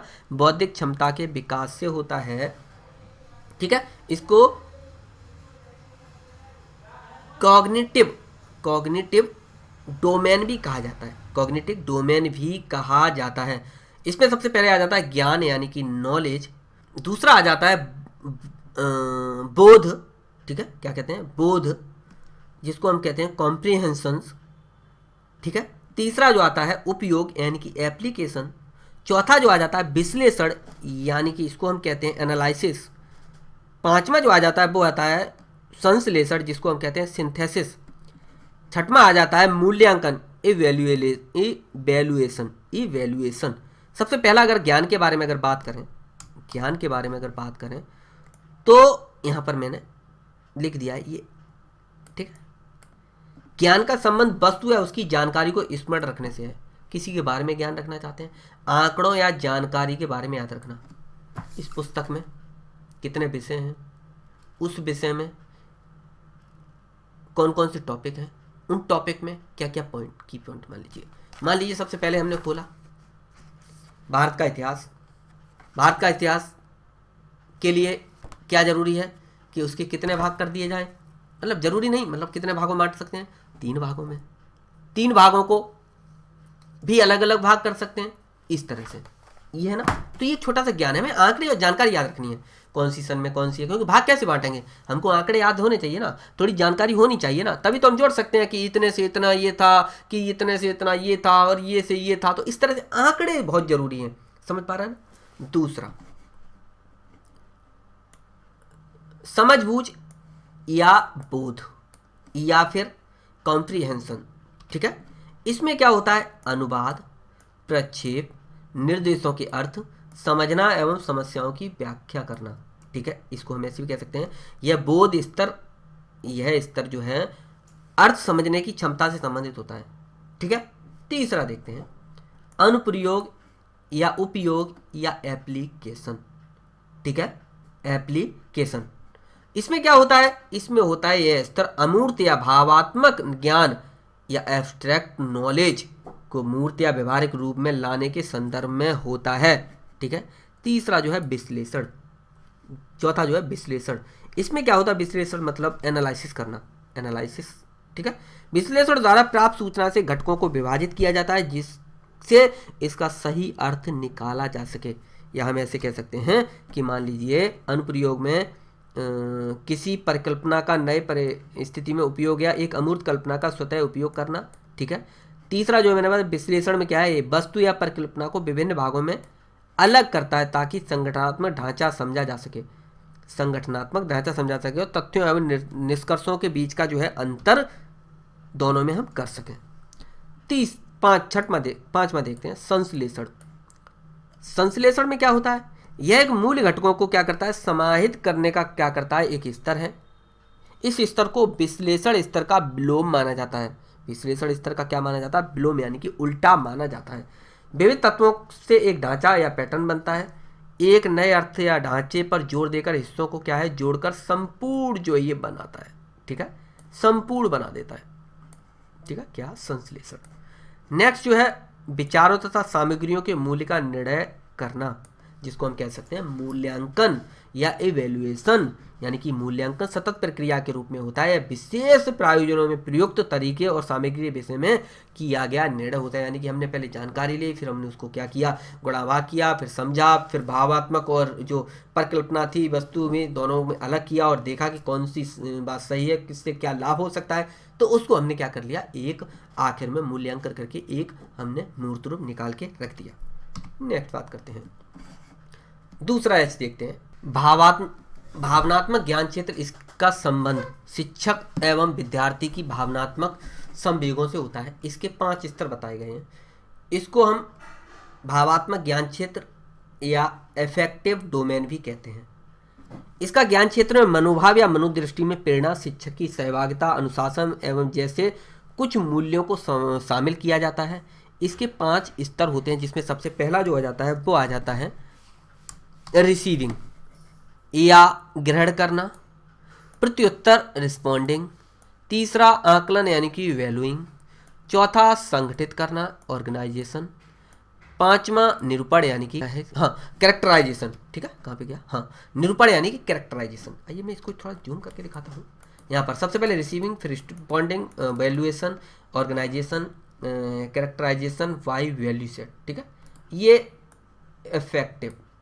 ठीक है, इफेक्टिव, समझ गया ना, क्लियर हुआ। चलिए नेक्स्ट बात करते हैं, मनोसंचालित ज्ञान क्षेत्र। इसका संबंध तकनीकी कौशल के अधिग्रहण से होता है। ठीक है, इसमें भी क्या है, सबसे पहले आता है, इसके भी क्या है, ये 5 तरह के होते हैं। फिर से बता दूं, मनोसंचालित ज्ञान क्षेत्र, साइकोमोटर डोमेन, साइकोमोटर डोमेन। इसका ज्ञान क्षेत्र को मनोगत्यात्मक, मनोप्रेरक या क्रियात्मक ज्ञान क्षेत्र भी कहा जाता है। यह तकनीकी कौशल के अधिग्रहण से संबंधित होता है। इस ज्ञान क्षेत्र को 5 भागों में बांटा जा सकता है। 5 इसके स्तर होते हैं। पहला जो है प्रतिरूपण, ठीक है, हस्त कौशल, परिशुद्धता, स्पष्ट अभिवृत्ति और प्राकृतिकरण। ठीक है, सबसे पहले की अगर बात करें, प्रतिरूपण की अगर बात करें, तो ये जो होता है इमिटेशन, यह स्तर पर शिक्षार्थी के कौशल को उसी रूप में अपनाने का प्रयास किया जाता है जिस तरह का वह है। दूसरा जो है हस्त कौशल या कार्य साधन भी इसको हम कहते हैं। मैनिपुलेशन भी इसको कहा जाता है, मैनिपुलेशन। इस क्षेत्र में शिक्षार्थी मशीनरी, उपकरण इत्यादि का उपयोग करने का प्रयत्न करता है, जिससे उसका आत्मविश्वास भी बढ़ता है। तीसरा देखते हैं परिशुद्धता या इसको हम कहते हैं प्रिसीजन। किसी कार्य को बार बार करते रहने से उसमें क्या होता है, सुधार एवं शुद्धता आ जाती है। जैसे कि मैं शुरू में जब पहला वीडियो बनाया था तो मेरी क्या थी, लग गए थे, मतलब मन ही नहीं था। फिर धीमे धीमे आया तो नॉर्मल एक लय आ गई। अब नॉर्मल बनता रहता है, ऐसे ही चलता है, खेल कूद में बना देते हैं खेलते खेलते। समझ पा रहे ना। परिशुद्धता, स्पष्ट अभिव्यक्ति, आर्टिकुलेशन इसको हम अंग्रेजों की भाषा में कहते हैं। यह स्तर सतत अभ्यास पर निर्भर करता है, जितना आप करेंगे उतना ही पाएंगे, यानी कि चलता रहेगा। तीसरा जो है प्रकृतिकरण यानी कि नेचुरलाइजेशन। इस स्तर पर शिक्षार्थी शिक्षण के अनुरूप कौशल को संशोधित करने तथा नई तकनीकों को नियत करने इत्यादि की आत्मसात करता रहता है। क्लियर हुआ। चलिए फिर से दिखा दो। साइकोमोटर यहाँ पर आपको देखने को मिल जाएगा। ठीक है, ये आपको शिक्षण के उद्देश्य हैं। ब्लूम का वर्गीकरण है ये। भावनात्मक ज्ञान क्षेत्र, ज्ञानात्मक ज्ञान क्षेत्र और मनोसंचालित ज्ञान क्षेत्र। गैगने और ब्रेक्सी के द्वारा वर्गीकरण, ज्ञानात्मक रणनीतियाँ, बौद्धिक कौशल, मनोदृष्टि, मौखिक सूचना, संचालन तंत्र और शारीरिक क्षमता। चलिए, ग्रामीण क्षेत्रों में महाविद्यालय शिक्षा प्रदान नहीं करने की सिफारिश किस आयोग द्वारा की गई थी, तो हार्टोग समिति के द्वारा। 1991 में बनारस में संस्कृत कॉलेज की स्थापना किसके द्वारा की गई थी, तो जोनाथन डंकन के द्वारा। कहाँ पर, बनारस में संस्कृत विश्वविद्यालय की कोलकाता में Royal Asiatic Society of Bengal की स्थापना की गई थी विलियम जोन्स के द्वारा। किसके द्वारा? विलियम जोन्स के द्वारा। कोलकाता विश्वविद्यालय आयोग के सदस्य कौन बने थे? डॉक्टर आशुतोष मुखर्जी को बनाया गया था, आशुतोष मुखर्जी, और निजामुद्दीन अहमद को बनाया गया था। उसके बाद कोलकाता, मुंबई, चेन्नई में विश्वविद्यालयों की स्थापना कब की गई थी? तो 1857 में की गई थी। लॉर्ड चैम्सफोर्ड के समय भारत में किस आयोग का गठन किया गया था? तो सैंडलर आयोग का किया गया था। किसके? लॉर्ड चैम्सफोर्ड के समय काल में। हंटर कमीशन के गठन के समय भारत का वायसराय कौन था? तो लॉर्ड रिपन था। पटना विश्वविद्यालय एवं बनारस में आवासीय विश्वविद्यालय की स्थापना किस वर्ष की गई थी? तो 1917 में। अनुदेशात्मक सॉफ्टवेयर यानी कि इंस्ट्रक्शनल सॉफ्टवेयर का उदाहरण किसे मानते हैं? तो रेडियो वार्ता को। बहुल बुद्धि सिद्धांत का विकास किसने किया? तो होवार्ड गार्डनर ने। अमेरिका में सर्वप्रथम खुला विश्वविद्यालय की स्थापना की गई थी तो 1969 में। शिक्षण संस्थान है जिसका केंद्रीय तत्व ज्ञान का संग्रहण करना किसके द्वारा कहा गया था? तो फिलिप्स के द्वारा कहा गया था। कुछ रह गया? 1 मिनट। भारत का प्रथम खुला विश्वविद्यालय हैदराबाद में डॉक्टर भीमराव अम्बेडकर के नाम पर अगस्त 1982 में स्थापित किया गया था। चलिए नेक्स्ट देखते हैं, कुछ विचार देख लेते हैं। स्वामी विवेकानंद के विचार देखते हैं। बालक और बालिकाएं दोनों को समान शिक्षा देनी चाहिए। शिक्षा मनुष्य में पहले से ही विराजमान पूर्णता का क्या है? आविर्भाव है। आविर्भाव का मतलब होता है शुरुआत होना। अरस्तु के विचार की अगर बात की तो शिक्षा की जड़ें कड़वी हैं लेकिन यह फल जो है बड़ा मीठा यानी कि प्यारा प्यारा देता है। नेल्सन मंडेला के अनुसार जो है ज्ञान सबसे शक्तिशाली हथियार है जिससे आप पूरी दुनिया बदल सकते हैं। अरस्तु, नेल्सन मंडेला और स्वामी विवेकानंद। रविंद्रनाथ टैगोर के बारे में, शिक्षा प्रकृति और सामाजिक संदर्भ से दूर नहीं हो। महात्मा गांधी के विचार की बात करें, शिक्षा से मेरा अभिप्राय बालक तथा मानव के शरीर व मस्तिष्क तथा मन की सर्वोच्च शक्तियों के समन्वयक रूप से विकास करना है। मेरे विचार से मानव को मानव बनाना ही अत्यंत महत्वपूर्ण शिक्षा है। शिक्षा सिर्फ आत्मा की उन्नति के लिए होती है। शब्द वही है यानी कि सोच वही है, बस तरीका बदल गया है थोड़ा सा। चलिए नेक्स्ट देखते हैं। डॉक्टर सर्वपल्ली राधाकृष्णन। शिक्षक वह नहीं जो विद्यार्थी के दिमाग में तथ्यों को जबरन डाले, बल्कि वास्तविक शिक्षक वह है जो उसे आने वाले कल की चुनौतियों के लिए तैयार करे। डॉक्टर APJ अब्दुल कलाम के विचार की बात करें कि शिक्षा वास्तव में सत्य की खोज है। हमें शिक्षा प्रणाली को उच्च नैतिक मूल्यों से जोड़कर उपयोगी एवं रोजगार उन्मुख बनाना चाहिए। यानी रोजगार उन्मुख का मतलब हमें ऐसी शिक्षा प्राप्त करनी चाहिए जिससे हम क्या कर सकें, अपने परिवारों का कम से कम पेट तो भर ही सकें। पता चले हम टीपू सुल्तान वाली पढ़ाई करते हैं यानी कि टीप कर लिख कर एग्जाम दे आते हैं, उसके बाद हम अपने रोजगार की तरफ क्या है, रोजगार से हमेशा दूर बने रहते हैं। चलिए, कोठारी आयोग के अनुसार मूल्यांकन एक निरंतर प्रक्रिया संपूर्ण शिक्षा प्रणाली का एकीकृत भाग और शैक्षिक उद्देश्यों से पूरी तरह से संबंधित है। यह विद्यार्थी के अध्ययन आदतों और शिक्षक के निर्देशन विधि पर अत्यधिक प्रभाव डालती है। नेक्स्ट बात करते हैं, शिक्षण सिद्धांत का सर्वप्रथम प्रयोग किसके द्वारा किया गया था? तो जेरोम ब्रूमर के द्वारा किया गया था। 1964 में भारतीय शिक्षा आयोग का गठन किस लिए किया गया था? तो शैक्षिक अवसरों को समानता के लिए। ठीक है, अध्ययन करने वाला क्या कहलाता है? तो अध्येता कहलाता है। वातावरण बाहरी शक्ति है जो हमें प्रभावित करती है, किसके द्वारा कहा गया था? तो JS के द्वारा कहा गया था। मुझे नवजात शिशु दे दो, मैं डॉक्टर, वकील, चोर, जेब कतरा चाहे जो भी बना दूं, यह कथन किसके द्वारा कहा गया था? तो JV वॉटसन के द्वारा कहा गया था। श्याम पट यानी कि ब्लैक बोर्ड का सर्वप्रथम आविष्कार किया गया था जेम्स विलियम के द्वारा। टेलीविजन का आविष्कार 1926 में किसके द्वारा किया गया था? तो JL वेयर्ड के द्वारा किया गया था। विद्यार्थी का मूल्यांकन शिक्षक के द्वारा हो, यह कथन किसके द्वारा कहा गया था? तो गांधी जी के द्वारा कहा गया था। परंपरागत मूल्यांकन के जनक किसको कहा जाता है? तो JS राइस को कहा जाता है।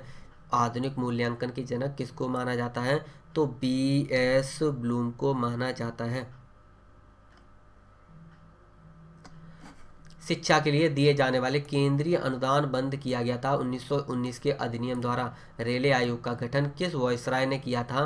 तो लॉर्ड कर्जन के समय काल में किया गया था। माइकल सैडलर की अध्यक्षता में कोलकाता विश्वविद्यालय आयोग का गठन के समय वायसराय कौन थे? तो लॉर्ड चैम्स्फोर्ड थे। भारत में अंग्रेजी शिक्षा का जनक किसको माना जाता है? तो लॉर्ड मैकाले को माना जाता है। योग्य शिक्षकों के लिए शिक्षक प्रशिक्षण संस्थान की स्थापना का सुझाव किसने दिया? तो चार्ल्स वुड ने दिया। 1813 के अधिनियम द्वारा शिक्षा के लिए प्रतिवर्ष कम से कम कितना रुपये देने की घोषणा की गई थी? तो 1 लाख रुपये देने की घोषणा की गई थी।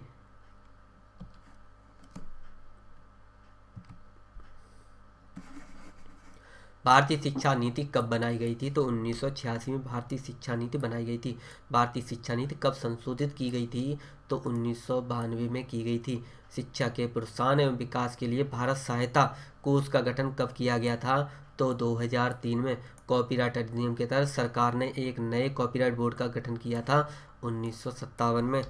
राष्ट्रीय अल्पसंख्यक शैक्षण संस्थान आयोग का गठन कब किया गया था? तो 2004 में किया गया था। चलिए, ब्रिक्स एवं गैगने द्वारा निर्धारित शिक्षण के उद्देश्यों का वर्गीकरण के बारे में थोड़ी सी चर्चा कर लेते हैं। ठीक है, उद्देश्यों का वर्गीकरण 5 श्रेणियों में इसको बांटा गया है, जिसको 5H कहा गया है। क्या कहा गया है? 5H कहा गया है। बौद्धिक कौशल, ज्ञानात्मक रणनीति, ठीक है, मुख्य सूचना, संचालन कौशल, अभिवृत्ति। एक एक करके समझते हैं। सबसे पहले की अगर बात करें तो बौद्धिक कौशल की अगर बात करें, बौद्धिक कौशल की, तो इसको हम कहते हैं इंटेलेक्चुअल स्किल्स। तो बौद्धिक कौशल किसी समस्या को सुलझाने, सीखने की अवधारणा और नियम सीखने में क्या करता है? महत्वपूर्ण सिद्ध होता है। दूसरा देखते हैं ज्ञानात्मक रणनीतियाँ, कॉग्निटिव स्ट्रेटजीज, ठीक है, स्ट्रेटजीज, ठीक, इसको शायद यही बोलते हैं अंग्रेजों की भाषा में। हाँ, यहाँ लिखा है, मैंने लिख दिया है कॉग्निटिव स्ट्रेटजी, ठीक है। तो इसमें क्या होता है? इस श्रेणी में किसी व्यक्ति के स्वयं के शिक्षण, स्मरण शक्ति एवं विचार कौशल को विकसित करने के लिए तकनीकी एवं विधियों का क्या करना है? समावेशित करना होता है। मौखिक सूचना देख लेते हैं। मौखिक सूचना, इसको ओरल इंफॉर्मेशन भी बोल सकते हैं या फिर वर्बल इंफॉर्मेशन भी बोल सकते हैं।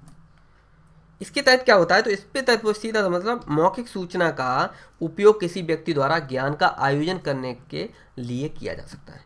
तीसरा है संचालन कौशल। चौथा संचालन कौशल, इसमें क्या होता है?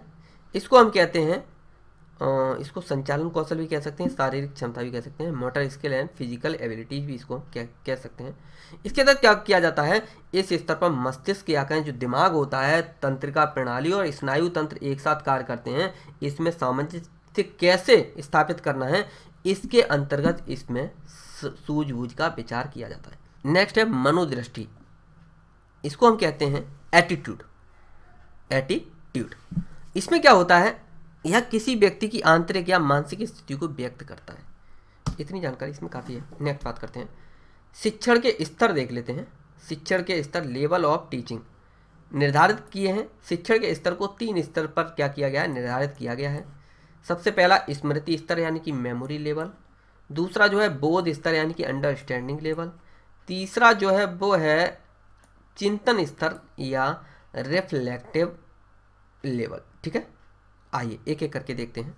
सबसे पहला देखते हैं स्मृति स्तर, इसको हम हार्वर्ड शिक्षण मॉडल भी कहते हैं। हार्वर्ड शिक्षण मॉडल भी कहते हैं। शिक्षण अधिगम की प्रक्रिया का सबसे निचला स्तर यह माना जाता है। स्मृति स्तर का शिक्षण अधिगम केवल स्मृति पर आधारित होता है। छात्र जो होता है इसमें पूरा ज्ञान जो है रटकर प्राप्त करता है। इसका मुख्य उद्देश्य सिर्फ ज्ञान प्राप्त करना होता है। इसके तहत बौद्धिक शक्ति पर ज़्यादा बल नहीं दिया जाता। इसमें छात्र की भूमिका काफ़ी निम्न होती है। यह मूक दर्शक की तरह बैठकर शिक्षा ग्रहण करता है। इसकी सबसे प्रमुख कमी यह होती है कि शिक्षक एक तरफा बोलता रहता है और उसको यह परवाह नहीं कि छात्र समझा या नहीं समझा। इसमें सबसे प्रमुख कमी होती है कि शिक्षक का शिक्षक जो है एक तरफा बोलता रहता है और उसको एक यह परवाह नहीं कि छात्र समझा या नहीं समझा, बस ऐसे हम पकाए जा रहे हैं उसको, ये वो, और सर हिलाता जा रहा है, हिलाता जा रहा है। उससे पूछो 2-4 शब्द बता देगा, खामी खाम में छोड़े जा रहा है, छोड़े जा रहा है। इसमें क्या होता है, मूक दर्शक बनकर बैठा रहता है, यानी कि वो कुछ पूछ नहीं रहा है, उसे समझ में आए चाहे ना आए। सर जी समझ रहे हैं कि लड़का जो है हमारा बहुत होशियार है, क्योंकि सारी बातें एकदम सर हिलाते हुए ले रहा है। समझ पा रहा है ना? तो मैंने क्या बताया, यह शिक्षण अधिगम की प्रक्रिया का सबसे निम्न स्तर होता है और इसमें शिक्षण का कार्य केवल स्मृति पर निर्भर होता है, अर्थात इसमें शिक्षक एवं छात्र दोनों ही सबसे निम्न मानसिक धरातल पर या मानसिक धरातल पर अपनी शिक्षण प्रक्रिया को पूरा करते हैं। यानी कि शिक्षक जो होता है बोलता रहता है, बच्चा सर हिलाता रहता है, उसको समझ आया या नहीं आया उसको कोई फर्क नहीं पड़ता, बस वो बोलता गया बोलता गया बोलता गया, उन्होंने सर हिलाते रहे हिलाते रहे हिलाते रहे। तो स्मृति स्तर के शिक्षण के निष्पादन का बुद्धि से सहसंबंध नहीं होता, लेकिन इस स्तर के शिक्षण से बौद्धिक व्यवहार के विकास में क्या होता है, सहायता मिलती है।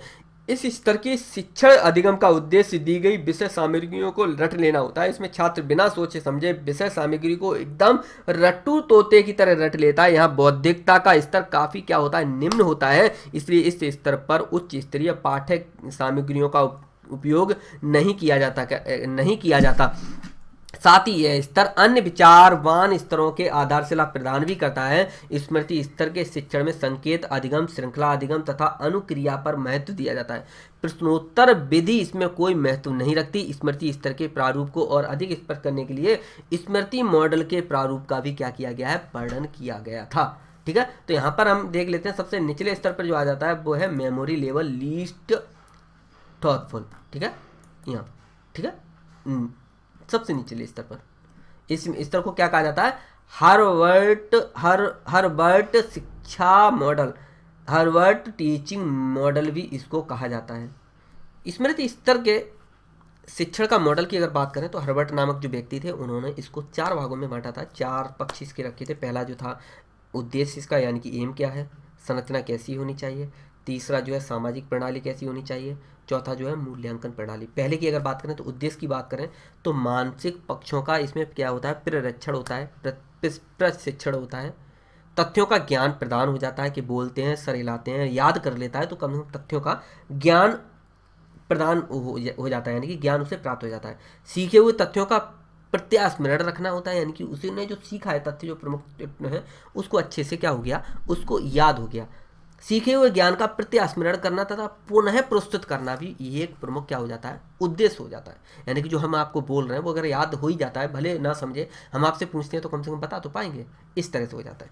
दूसरा, संरचना की अगर बात कर लें तो हार्वर्ड ने शिक्षण प्रक्रिया में प्रस्तुतिकरण पर अधिक बल दिया है। हार्वर्ड की जो है इसमें कुछ प्रणालियाँ दी गई जिसके बारे में हम बात नहीं कर रही हैं। नेक्स्ट बात करें सामाजिक प्रणाली की अगर बात करें, सोशल सिस्टम की, तो शिक्षण एक सामाजिक एवं व्यवसायिक प्रक्रिया है। इसमें सामाजिक व्यवस्था का विशेष महत्व है। छात्र शिक्षक इसके सदस्य होते हैं। शिक्षक का मुख्य कार्य पाठ्य वस्तुओं का प्रस्तुतिकरण करना होता है। सामने के कोई व्यक्ति बैठा है या छात्र बैठा है और छात्रों की क्रियाओं को नियंत्रित करना तथा उसको अभिप्रेरित करना, और छात्र का स्थान शिक्षण में क्या होता है, गौड़ होता है। यह केवल श्रोता का कार्य करता है, यानी कि छात्र में शिक्षक का क्या होता है, गौड़ होता है। छात्र जो होता है वहाँ बैठा होता है केवल श्रोता, यानी कि उसे केवल सुनना है, केवल श्रोता का कार्य करना है। यानी कि भागवत या कथा सुनने आए हैं, श्रोता बना हुआ बैठा है और शिक्षक को आदर्श मानकर उसका क्या करता है, अनुसरण करता है। यानी कि सर जी बोले कि जय श्री राम, जोर से बोलो, जय माता दी, मतलब बोले जा रहे हैं, क्या कर रहा है, गौड़ होता है। वहाँ पर उन्होंने न सही पूछा न गलत पूछा, सर जी पकाए जा रहे हैं, गलत भी पेले जा रहे हैं, ज्ञान जो भी है, नेताजी की जय जयकार हो रही है, वो अच्छी बातें और बुरी बातें नहीं कर रहे हैं। मतलब किस तरह से गौड़ का मतलब है कि अगर हम आपसे कुछ बात कर रहे हैं, कोई गलत बात लग रही है या फिर आपको कोई रुचि जाग रही है कि सर ऐसे ये हुआ, आपने ये बताया, ये कैसे हुआ, थोड़ा बताइए सर, हमको थोड़ा समझ नहीं आया। समझ पा रहे ना?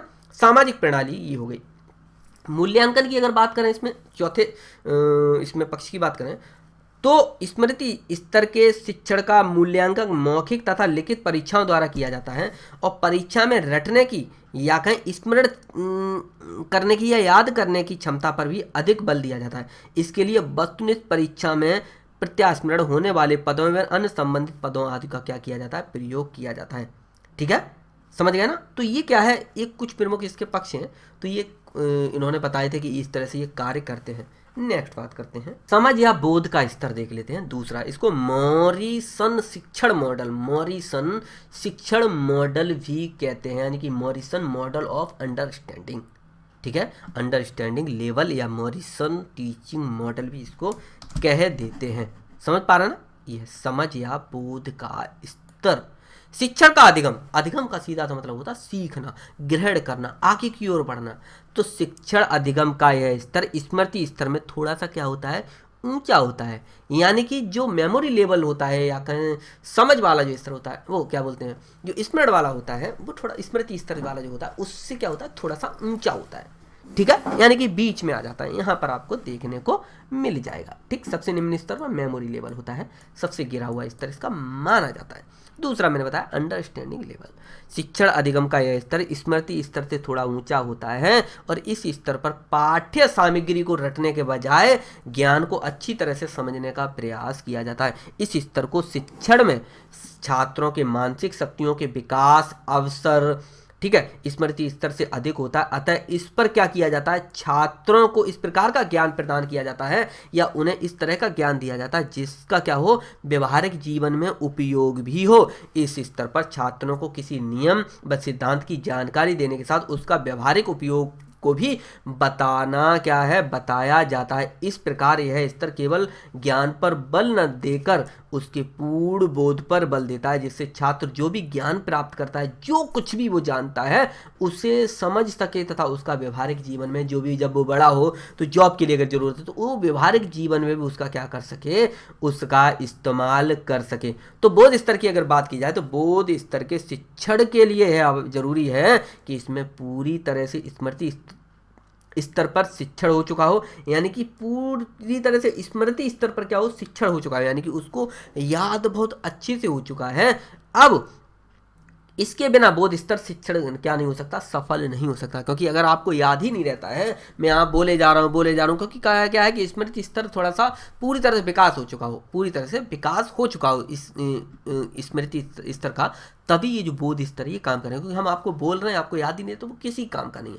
समझ गए ना। तो मैंने क्या बताया, बोध स्तर के लिए, शिक्षण के लिए यह जरूरी है कि इसमें पूर्ण स्मृति स्तर पर क्या हो, शिक्षण हो चुका हो। इसके बिना बोध स्तर क्या है, सफल नहीं हो सकता। शिक्षण इस स्तर पर छात्रों को सामान्यीकरण सिद्धांतों तथा तथ्यों के संबंध का बोध कराता है और शिक्षण क्या करता है, प्रक्रिया को अर्थपूर्ण तथा क्या करता है, सार्थक बनाता है। समझ पा रहे, क्या बनाता है, सार्थक बनाता है। बोध स्तर की अगर बात करें तो बोध के स्तर में शिक्षण में शिक्षक छात्रों के सामने पाठ्यक्रम या फिर जो भी विषय या जो भी सब्जेक्ट होता है उसको इस प्रकार से प्रस्तुत करता है, इस प्रकार से प्रेजेंट करता है या इस प्रकार से प्रेजेंटेशन तैयार करता है कि छात्रों को बोध के लिए अधिक से अधिक क्या कहें, समझ के लिए अधिक से अधिक क्या हो सके, उनको अवसर मिले या मौके मिले।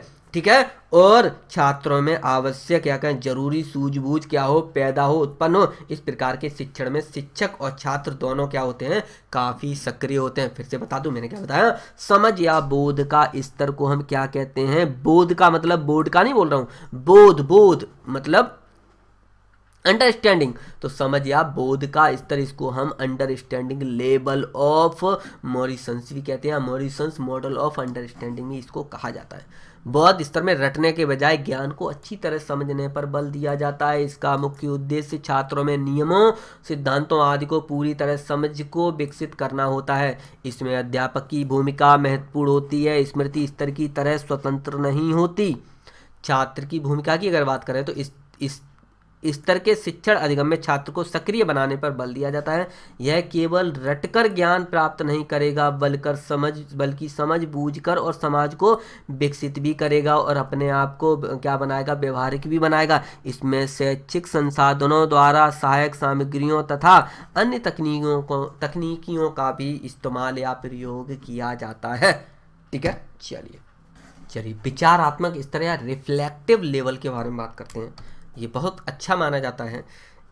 बौद्धिक शक्तियों के उपयोग की दृष्टि से शिक्षण अधिगम का यह सबसे उच्च स्तर माना जाता है। शिक्षण एक स्वतंत्र क्रिया नहीं है, इसका एक निश्चित उद्देश्य और एक निर्धारित लक्ष्य होता है। ठीक है, तो मैंने क्या बताया, रिफ्लेक्टिव लेवल ऑफ टीचिंग। ठीक है, इसको हंट शिक्षा model, reflective level Hunt teaching model भी कहते हैं। चिंतन मानव के विकास का क्या होता है, महत्वपूर्ण पद होता है। इस स्तर पर शिक्षक अपने छात्रों में चिंतन, तर्क तथा कल्पना शक्ति को बढ़ाता है, जिससे छात्र इन उपागमों के माध्यम से अपनी समस्याओं का क्या करता है, समाधान कर सके। और इस स्तर पर शिक्षण में स्मृति तथा बोध दोनों स्तरों का क्या होता है, शिक्षण जो क्या करता है, चिन्हित होता है। ठीक है, इस शिक्षण का सबसे यह क्या होता है, ये शिक्षण का क्या होता है, सबसे उच्च स्तर माना जाता है, सबसे अच्छा माना जाता है। यानी कि लेवल में क्या होता है, मोस्ट थॉटफुल होता है। ठीक है, मोस्ट थॉटफुल होता है, यानी कि सोच विचारने के बाद लिया गया फैसला, एक तरह से मान सकते हैं। यह शिक्षण का क्या माना जाता है, सर्वोत्तम स्तर है और पूरी तरह क्या है, विचारवान है। इस प्रकार के शिक्षण में छात्र अपनी अभिव्यक्ति, धारणा, विचार, मन तथा ज्ञान के अनुसार समस्या समाधान के लिए विचार तथा तर्क करते हुए नए ज्ञान की खोज भी करता है। यह एक उत्पादक स्थिति होती है जब कोई ज्ञान प्राप्त करने वाला क्या करता है, अपने आप को उत्पादक भी बना लेता है। यानी कि मैं स्वयं को, अगर मैं तीसरे स्थान पर मान के चलता हूँ, वैसे मैं अपने आप को इतना ज्ञानी नहीं मानता हूँ, क्योंकि लगता नहीं हूँ कि हम इतने ज्ञानी हैं, क्योंकि कमेंट वगैरह इतनी आ नहीं रही है ज्ञानी वाली। तो हम मान लीजिए, तो मैं क्या कर रहा हूँ, उत्पादक का भी काम कर रहा हूँ। मतलब मैं पढ़ाता हूँ, स्कूल में भी पढ़ाता हूँ, अपने आप को भी पढ़ाता हूँ, बच्चों को भी पढ़ाता हूँ, और भी बहुत सारी चीज़ें करता हूँ। तो इस तरह से मैं क्या हूँ, उत्पादक का भी कार्य कर रहा हूँ। ठीक है, समझ में आया। तो मैंने क्या बताया, यह एक उत्पादक स्थिति है जिसमें निर्माण, खोज, शोध, सृजन का महत्व दिया जाता है। इस स्तर पर छात्र जो होता है, या विद्यार्थी जो होता है, स्टूडेंट जो होता है, रुचि मतलब इंटरेस्ट वाला रुचि, वो वाला रुचि नहीं, रुचि लेकर स्वेच्छा से, फिर से स्वेच्छा की स्वेच्छा मतलब अपनी इच्छा से, स्वेच्छा से चिंतन, मनन, तर्क व कल्पना करते हुए समस्या समाधान का क्या करता है, समस्या का समाधान कर लेता है और अपने आप को अधिक आत्मविश्वास वाला, यानी कि कॉन्फिडेंस लेवल जो होता है उसका क्या होता है, बहुत हाई हो जाता है। और साथ ही अपने आप को आत्मविश्वास वाला और क्रियाशील तथा सक्रिय छात्र बना लेता है। फिर से बता दूं, मैंने क्या बताया, इस स्तर पर जब कोई पहुंच जाता है तो वह व्यक्ति या वह छात्र क्या होता है, रुचि लेकर स्वेच्छा से चिंतन, मनन, तर्क व कल्पना करते हुए समस्या समाधान को खोजता है। स्वयं को, अपने आप को अधिक आत्मविश्वास वाला, क्रियाशील एवं सक्रिय छात्र बना लेता है। इस स्तर पर शिक्षण छात्रों के बौद्धिक व्यवहार के विकास के लिए बहुत मौके, अवसर प्रदान करता है और सृजनात्मक क्षमताओं के विकास में सहायक होता है। इस प्रकार चिंतन स्तर के शिक्षण में स्मृति तथा बोध स्तर का क्या हो जाता है, शिक्षण निहित हो जाता है। ठीक है, यानी कि अगर हम बात करें तो मेमोरी लेवल जो होता है सबसे निम्न स्तर का माना जाता है। अगर हम थॉट की ऊपर पहुंचे, मतलब अंडरस्टैंडिंग में पहुंचे, तो यहाँ पर आपका मेमोरी लेवल का विकास होना चाहिए, तब हम इस पर पहुंच पाएंगे। उसके बाद जब मेमोरी लेवल और अंडरस्टैंडिंग लेवल का जब पूरी तरह से विकास हो जाएगा तो हम रिफ्लेक्टिव या लेवल पर पहुंच जाएंगे। शिक्षण कला एवं विज्ञान। शिक्षण की प्रकृति विज्ञान प्रधान भी है और कला प्रधान भी है।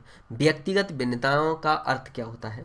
व्यक्तिगत भिन्नताओं का अर्थ है असमानता, यानी कि एक ही माता पिता से अगर जुड़वा बच्चे भी पैदा होते हैं तो उनमें भी क्या है, 100% समानता नहीं होती। ठीक है, चलिए नेक्स्ट बात करते हैं। चलिए ऑनलाइन बनाम ऑफलाइन शिक्षण पद्धति के बारे में थोड़ी सी बात करते हैं। ऑफलाइन बनाम ऑनलाइन पद्धति। ठीक है, तो वर्तमान समय में दो प्रकार की देखने को मिल जाती है। सबसे पहले बात करते हैं ऑफलाइन के बारे में, ऑफलाइन शिक्षण। ठीक है, ऑफलाइन के बारे में आइए देखते हैं। तो ऑफलाइन की बात करें तो ऑफलाइन शिक्षण पद्धति की वह विधि है जिसमें शिक्षक एवं छात्र प्रत्यक्ष रूप से एक दूसरे से क्या होते हैं, जुड़े होते हैं। इसमें शिक्षक एवं अधिगमनकर्ता के मध्य क्या होता है, प्रत्यक्ष रूप से क्या होता है, संवाद होता है, यानी कि बातचीत होती है, वार्तालाप होती है, जिससे अधिगमनकर्ता प्रत्यक्ष रूप से अपने विचारों, अपने प्रश्न एवं सुझाव देकर क्या करता है, सामने वाले शिक्षण को क्या करता है, वो क्या करता है, शिक्षक को क्या करता है, उसको संतुष्ट करता है। इसमें क्या होता है, अधिगमनकर्ता अलग अलग अध्ययन सामग्रियों को प्रत्यक्ष रूप से क्या करता है, स्पर्श करता है, उसको उनको ग्रहण करता है और उनसे क्या होता है, प्रभावित होता है। इसमें विद्यार्थी को कक्षा में आकर साक्षात प्रकट होकर दर्शन देने पड़ते हैं और दर्शन देने के बाद उनसे क्या करना होता है, शिक्षण कार्य पूरा करना होता है, यानी कि पढ़ाई करनी पड़ती है। ऑनलाइन की अगर बात करें ऑनलाइन शिक्षण जो शिक्षण प्रक्रिया होती है वह किससे शुरू होती है, वह कंप्यूटर आधारित नेटवर्क से संबंध होती है। इस शिक्षा प्रणाली को ई लर्निंग भी कहा जाता है। इसमें इंटरनेट आधारित विभिन्न प्रकार की सेवाओं का क्या किया जाता है, उपयोग किया जाता है, जैसे कि सोशल मीडिया साइट्स हो गई, कुछ प्रमुख ऐप हो गए। इसमें शिक्षार्थी क्या होते हैं, वीडियो एवं ऑडियो के माध्यम से क्या हो जाते हैं, जुड़ जाते हैं, फोनुआ से बात कर लेते हैं और क्या कर लेते हैं, वीडियो कॉलिंग हो जाती है, जूम हो जाती है, जूम ऐप आता है ना, उससे व्हाट्सएप वाले से हो जाता है, और भी बहुत सारे आ जाते हैं। तो मैंने क्या बताया, इसमें शिक्षक और शिक्षार्थी यानी कि टीचर और स्टूडेंट्स यानी कि बच्चे जो होते हैं पढ़ने वाले, वो वीडियो एवं ऑडियो के माध्यम से जुड़े होते हैं। इस शिक्षण पद्धति में शिक्षार्थी घर से ही शिक्षण प्राप्त कर लेता है और वर्तमान में सरकार इसे क्या दे रही है, बढ़ावा दे रही है। इसके लिए सरकार ने ई पाठशाला, स्वयं योजना जैसे और स्वयं प्रभा कुछ कार्यक्रमों का क्या किया है, संचालन किया है। ऑनलाइन शिक्षा पद्धति के उपयोग से आप घर बैठे ज्ञान को सीख सकते हैं, प्राप्त कर सकते हैं। इससे समय व धन दोनों की बचत होती है। ठीक है, आइए स्वयं प्रभा के बारे में बात करते हैं। स्वयं प्रभा मानव संसाधन विकास मंत्रालय सूचना एवं प्रसारण सूचना एवं प्रसारण मंत्रालय के साथ मिलकर 32 डिजिटल शैक्षिक टीवी चैनलों के माध्यम से ITI, इग्नू इत्यादि के विद्यार्थी के लिए एक कार्यक्रम चलाया गया जिसको हम स्वयं प्रभा कहते हैं। स्वयं प्रभा भारत सरकार द्वारा 2017 में शुरू की गई डिजिटल सजीव प्रसारण योजना यानी कि लाइव प्रसारण योजना है। ठीक है, लाइव। तो स्वयं प्रभा जो है मानव संसाधन मंत्रालय द्वारा शुरू की गई 32 चैनलों वाला फिर स्वयं प्रभा छात्रों को निःशुल्क ऑनलाइन शिक्षा प्रदान करने वाला एक पोर्टल है। इस पोर्टल के माध्यम से स्कूलों से लेकर कॉलेजों तक के सभी छात्रों की क्या की जाएगी, सहायता की जाएगी। देश भर के यानी कि भारत देश के लगभग 10,000 से अधिक शिक्षकों ने इन कार्यक्रमों को तैयार करने में अपना योगदान दिया है। इस योजना की शुरुआत भारत के प्रधानमंत्री ने वर्ष 2017 में की थी।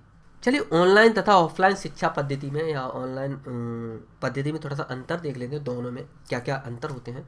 सबसे पहला बात करते हैं ऑनलाइन के बारे में। ऑनलाइन शिक्षा पद्धति में समय कम लगता है। मान लीजिए हमें क्लास जाना है लेकिन घर में ही क्लास लेनी है, वीडियो कॉन्फ्रेंसिंग में या फिर उस पर यूट्यूब पे कोई वीडियो पढ़ने वाला है तो हम क्या है कि हम फ़ोन पकड़े होंगे, ऐसे करके देख लेंगे, ना हमें नहाना है, ना मुंह धोना है, ना कुछ करना है, ऐसे बैठे रहे, ऐसे करके बैठे रहे। गेम पबजी चल रहा था इधर एकदम ठक ठक ठक ठक ठक ठक पबजी चल रहा है, उधर गोलियां चढ़ी ता ता ता एकदम करके, उधर हमारा एकदम आया कि सर जी का मैसेज आ गया कि हमको क्लास लेनी है, तुरंत हमने पबजी को उधर उठा के फेंका। अभी देखा कि अभी क्लास शुरू होने में टाइम है, एक तब तक राउंड हो जाएगा पबजी का, और हमने क्लास लेते लेते हमने तब तक एक पबजी में गोलियाँ भी चल रही हैं और एकदम जैसे 3 मिनट रहे 4 बजने में, वैसे ही हमने पबजी कर दिया बंद और ले लिया।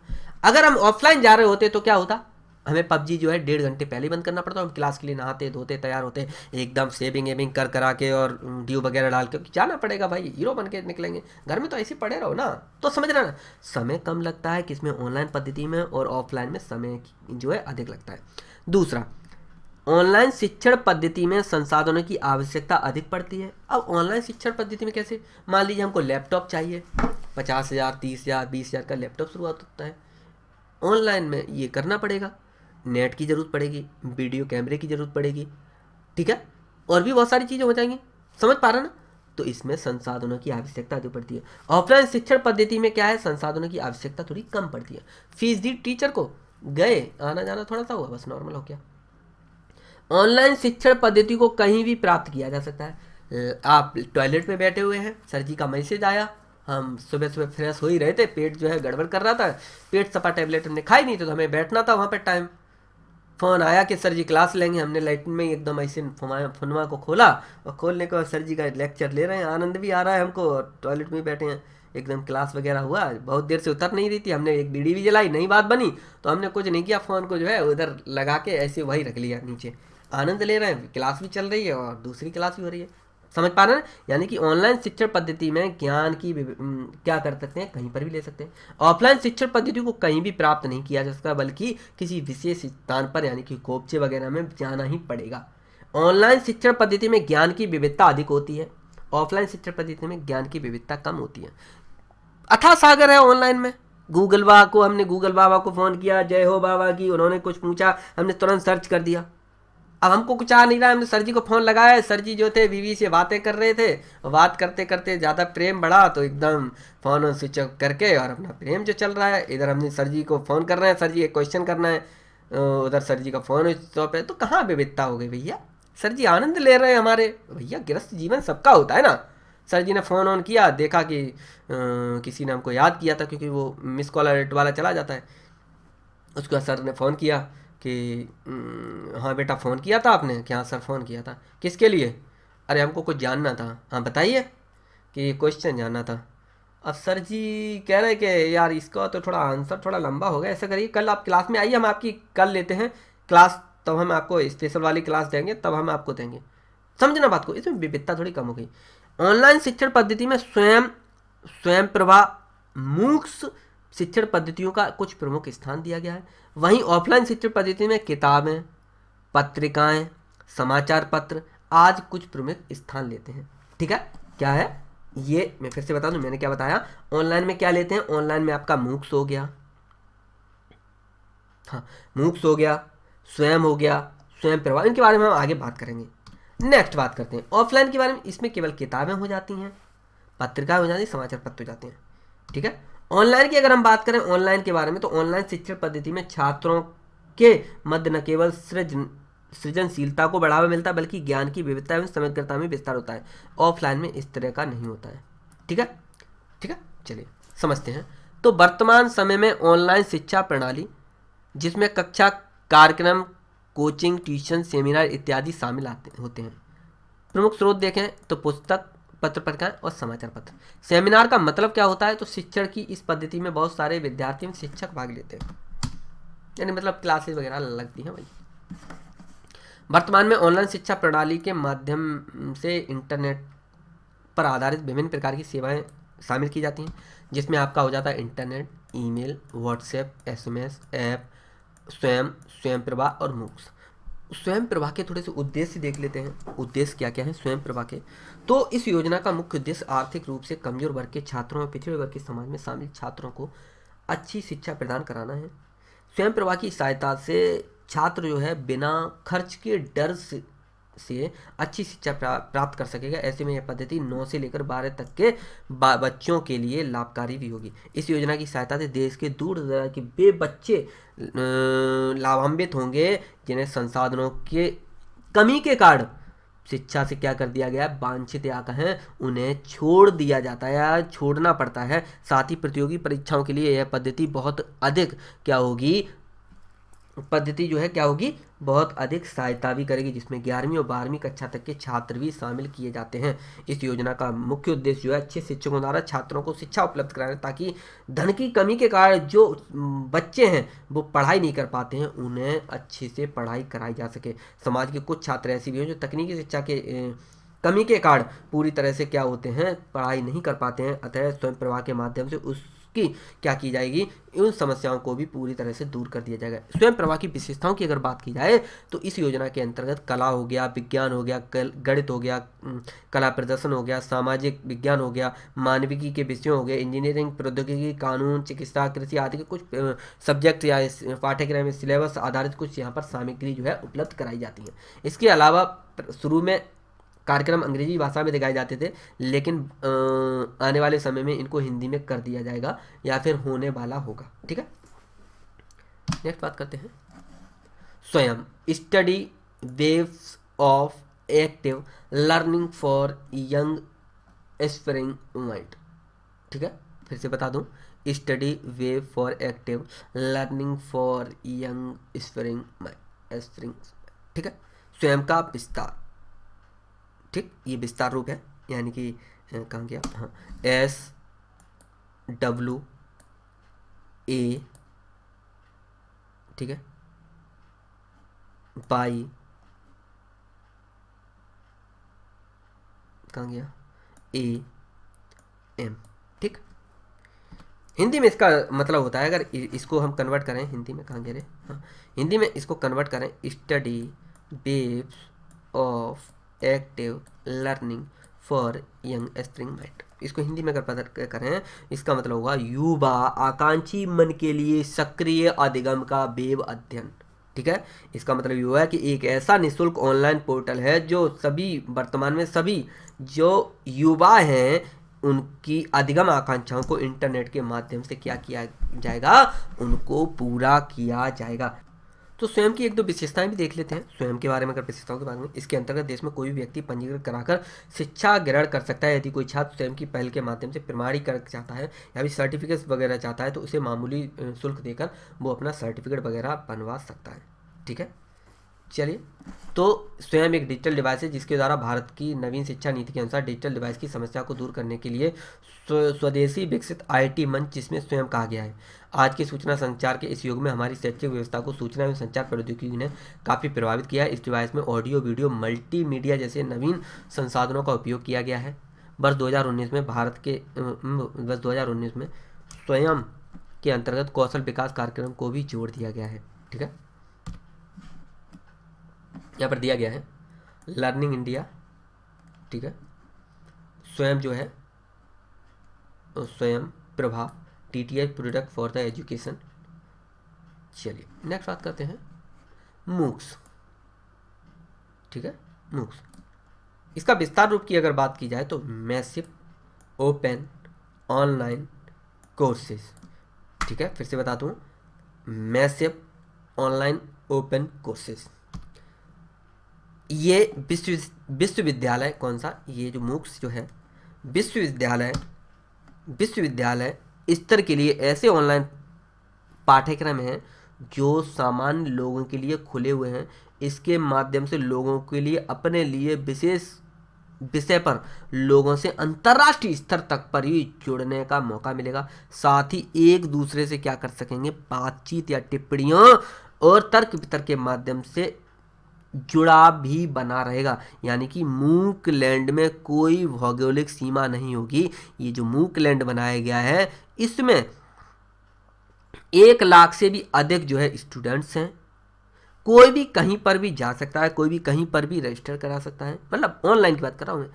Course delivered entire over the internet, internet पर कोई भी सीमा नहीं है, कहीं पर भी आपका कोर्स जो है पहुंच ही जाएगा। MOOCs are the very similar to most online college courses, यहाँ पर आपको देखने को मिल जाएगा। Number 1 massive, there may be 1 lakh student in a MOOC, anyone anywhere can register for these courses. Course book is delivered entire over the internet. Course MOOCs are very similar to most online colleges courses, ठीक है, समझ गया ना बात को। चलिए, तो 21वीं सदी में घर बैठे कोई भी विद्यार्थी एक कक्षा से विद्यार्थियों, विश्वविद्यालय के विद्यार्थियों से समूह के साथ शिक्षा ओपन ऑनलाइन जुड़कर भी प्राप्त कर सकता है। वो क्या कहलाता है, मूक कहलाता है, ठीक है। तो मूक की कुछ विशेषताओं के साथ कुछ कमियां भी हैं। मूक की अगर बात की जाए तो व्यक्तिगत स्तर पर किसी परेशानी का सामना कर रहे विद्यार्थियों को किसी प्रकार की सहायता यहाँ पर नहीं मिल सकती, क्योंकि यहाँ पर मूक्स पर लोगों की संख्या जो अधिक है, इसलिए यह व्यक्तिगत शिक्षण कार्य के लिए अधिक उपयोगी नहीं है। इसलिए इस पर ये एक क्या है, निगेटिव पॉइंट है। नेक्स्ट बात करते हैं शिक्षण सहायक प्रणाली, टीचिंग सपोर्ट सिस्टम के बारे में बात करते हैं। क्या है ये, तो टीचिंग सपोर्ट का मतलब सीधा समझ, जो टीचिंग में सपोर्ट करता हो। टीचिंग में सपोर्ट क्या कर देता है, पेन, लैपटॉप, ठीक है। आइए समझते हैं, बहुत सी चीज़ें हो सकती हैं, pen, pencil, laptop, book, notebook, बहुत सी चीज़ें होती हैं, पत्रिकाएँ। आइए समझते हैं। तो क्या होता है, तो अधिगम प्रक्रिया, अधिगम मतलब लर्निंग या सीखने की प्रक्रिया। तो अधिगम प्रक्रिया के दौरान ऐसे संसाधन जिनकी वजह से शिक्षण प्रक्रिया की तीव्रता में वृद्धि होती है, शिक्षण सहायक प्रणाली कहलाती है। ये 3 प्रकार की होती हैं, परंपरागत, आधुनिक और आईटी पर आधारित। सबसे पहले हम ट्रेडिशनल या परंपरागत की अगर बात करें तो प्राचीन काल में आपने देखा होगा कि गुरुकुल में शिक्षा का क्या किया जाता था, शिक्षा का अध्ययन किया जाता था। शिक्षक अपने आश्रम में छात्रों को क्या करते थे, पढ़ाते थे। वे शिक्षकों को वो जो शिष्य हुआ करते थे, यानी कि जो उनके जो स्टूडेंट्स हुआ करते थे, उनको कार्य भी दे देते थे। कैसे कार्य दे देते थे, या होमवर्क भी दे देते थे, जिसे विद्यार्थी जो है, हर विद्यार्थी जो होता है बड़ी ही शालीनता से करते थे। अगर उदाहरण की बात करें तो रामायण और महाभारत आपने अगर देखी हो तो वहाँ पर आपको देखने को मिल जाएगा कि महाभारत काल में कौरव पांडवों को गुरु द्रोणाचार्य से क्या ली थी, गुरु द्रोणाचार्य से क्या ली थी, उन्होंने शिक्षा ली थी। वहीं रामायण में अगर बात की जाए तो राम और लक्ष्मण की अगर बात की जाए, राम, लक्ष्मण, भरत और शत्रुघ्न को गुरु वशिष्ठ ने क्या दी थी, शिक्षा दी थी। लेकिन इस काल की शिक्षा व्यवस्था का सबसे बड़ा दोष यह है कि शिक्षण कार्य केवल राजा महाराजाओं के वंश के लोग ही किया करते थे। यानी कि पुराने जमानों की या परंपरागत समय की अगर बात की जाए, मैंने बताया कौरव पांडवों की बात की जाए तो कौरव पांडवों किसने दी थी, गुरु द्रोणाचार्य ने दी थी। वहीं राम, लक्ष्मण, भरत, शत्रुघ्न इनको किसने दी थी, गुरु वशिष्ठ ने दी थी। लेकिन यहाँ पर कमी क्या थी, कमी ये थी यहाँ पर केवल राजा महाराजाओं के वंशों के लिए ही किया जाता था। आम जनमानस में शिक्षा पद्धति की जानकारी जो थी ना के बराबर। साथ ही प्राचीन काल में युद्ध करना, युद्ध में शामिल होना, आर्य कार्य भी क्या था, प्रमुख हुआ करता था। इसलिए अस्त्र शस्त्र की भी शिक्षा जो थी दी जाती थी। शस्त्र की शिक्षा के लिए थोड़ा बहुत शास्त्रों के ज्ञान से भी परिचय कराया जाता था। तो प्राचीन काल की अगर शिक्षा की बात की जाए तो प्राचीन काल की शिक्षा की सबसे बड़ी विशेषता ये थी कि यहाँ पर जो यहाँ की शिक्षा जो थी वो नैतिक शिक्षा से जुड़ी हुई थी। नैतिक शिक्षा ही एक व्यक्ति को इंसान बनाती है। इसमें सच्चाई, ईमानदारी, दया, धर्म और नैतिक ज्ञान आदि की शिक्षा दी जाया करती थी। किसमें, आपकी परंपरागत शिक्षा प्रणाली में ये कुछ ऐसे क्या हुआ करते थे, प्रमुख तत्व हुआ करते थे। किसमें, नैतिकता पर जोर दिया जाता था। किसमें, परंपरागत में। कमियां क्या थी कि इसमें बड़े बड़े जो राजवंश हुआ करते थे उन तक ही सीमित होकर रह जाती थी। दूसरा देखते हैं आधुनिक शिक्षा प्रणाली या मॉडर्न टीचिंग स्टाइल। तो आधुनिक शिक्षा के युग की अगर बात की जाए तो लोगों की ज़िंदगी में काफ़ी क्या हुआ, परिवर्तन हुआ है। और आधुनिक शिक्षा जो है, जो बच्चे होते हैं, छात्र होते हैं, अधिगमनकर्ता जो होते हैं, उनके शारीरिक, मानसिक, सामाजिक तथा संवेगात्मक सभी प्रकार के विकास पर क्या देता है, बल देता है। आज का जो युग जो है, या कहें आज के आधुनिक में शिक्षा प्रणाली स्कूल, कॉलेज आदि में दी जाती है, जहाँ बच्चा जो है सुबह या फिर दोपहर के टाइम पे कॉलेज में, स्कूल या कॉलेजों में क्या करता है, 4 से 5 घंटे पढ़ाई करने के बाद घर पर वापस आता है और एक अलग ही उसको माहौल देखने को मिलता है। कंप्यूटर से लेकर प्रोजेक्टर तक सभी शैक्षणिक संसाधन पर क्या होता है, उन लोगों के लिए उपलब्ध कराए जाने की स्थिति बन जाती है। यानी कि जिस पे जैसा पैसा है वो उस तरह की शिक्षा को क्या कर सकता है, ग्रहण कर सकता है। कंप्यूटर से लेकर प्रोजेक्ट तक सभी शैक्षिक संसाधनों पर ही घर पर ही क्या हो जाते हैं, कभी कभी उपलब्ध रहते। साथ ही इंटरनेट के माध्यम से अधिगम प्रक्रिया में क्या होती है, तीव्रता पर भी बल दिया जाता है। जैसे कि आप इंटरनेट से जुड़े हुए हैं, आपको कुछ नहीं समझ में आ रहा है, आपने तुरंत ऑनलाइन एकदम सर्च मारा और चारों तमाम एकदम गूगल बाबा जो है निकाल के दे देते हैं, एकदम तरह तरह के ज्ञान आपको मिल जाते हैं। ऐसी शिक्षा में बालक को क्या है, क्रिया के आधार पर शिक्षा प्राप्त करने के लिए प्रोत्साहित भी किया जाता है। आजकल शिक्षा के लिए नई योजनाएं भी बन रही है। हमारी भारतीय जो सरकार है या राष्ट्रीय सरकार इस बात की घोषणा कर चुकी है कि वह शीघ्र ही निरक्षरता को क्या कर देगी, देश से क्या कर देगी, समाप्त कर देगी। लेकिन अभी शीघ्र का मतलब 10 या 50 साल बाद की बात हो रही है, 10-20-50 साल के बाद की बात हो रही है। ठीक है। तीसरा देखते हैं आईटी आधारित, आईसीटी आधारित बेस्ड टीचिंग स्टाइल। सूचना एवं संचार प्रौद्योगिकी, आईसीटी एक व्यापक क्षेत्र है जिसमें सूचना के संचार के लिए सभी प्रकार की प्रौद्योगिकी समाई होती है, जिसमें रेडियो आ जाता है, टेलीविजन आ जाता है, सेल फोन आ जाता है, कंप्यूटर आ जाता है। इन अनुप्रयोगों से क्या करते हैं, सूचना का प्रसारण करते हैं। ठीक है। तो ये कुछ प्रमुख क्या हो गई, आपकी प्रणालियाँ हो गई। तो परंपरागत, आधुनिक और आईसीटी प्रणाली पर आधारित है। सोशल मीडिया के क्षेत्र में व्हाट्सएप की काफ़ी जो है महत्वपूर्ण भूमिका रहती है। आधुनिक शिक्षा में सोशल मीडिया के बढ़ते प्रभाव के कारण आज छात्रों की भारी बोझ यानी कि पुस्तकों को उठाना नहीं पड़ता, बल्कि विकिपीडिया के माध्यम से भी पढ़ाई कर सकते हैं। वर्तमान युग जो है विज्ञान और प्रौद्योगिकी का युग है। शिक्षण सामग्री की जरूरत या आवश्यकता विद्यार्थी जब शिक्षण सामग्री का उपयोग करके किसी भी विषय या टॉपिक को समझता है पढ़ता है तो वह स्थायी समझ भी प्राप्त कर लेता है। चलिए शिक्षण सामग्री के प्रकार देख लेते हैं।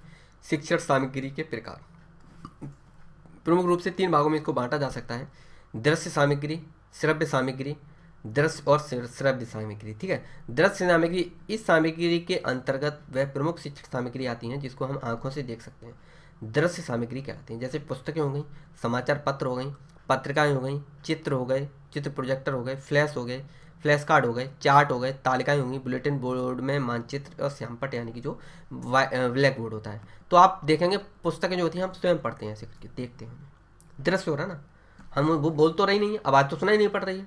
ठीक है, समाचार पत्र हम पढ़ते हैं मन में ऐसे करके देख के, आवाज़ तो दे नहीं रही है, बोल तो रहे नहीं वो समाचार पत्र, तो इससे क्या हो गया, दृश्य हो गया। दूसरा जो हो गया श्रव्य, इसमें मौखिक उदाहरण ले लीजिए, मैंने बोल रहा हूँ मैं आपको, देखूँ ना, टेप रिकॉर्डर मान लीजिए, रेडियो मान लीजिए, ठीक है, ग्रामोफोन मान लीजिए।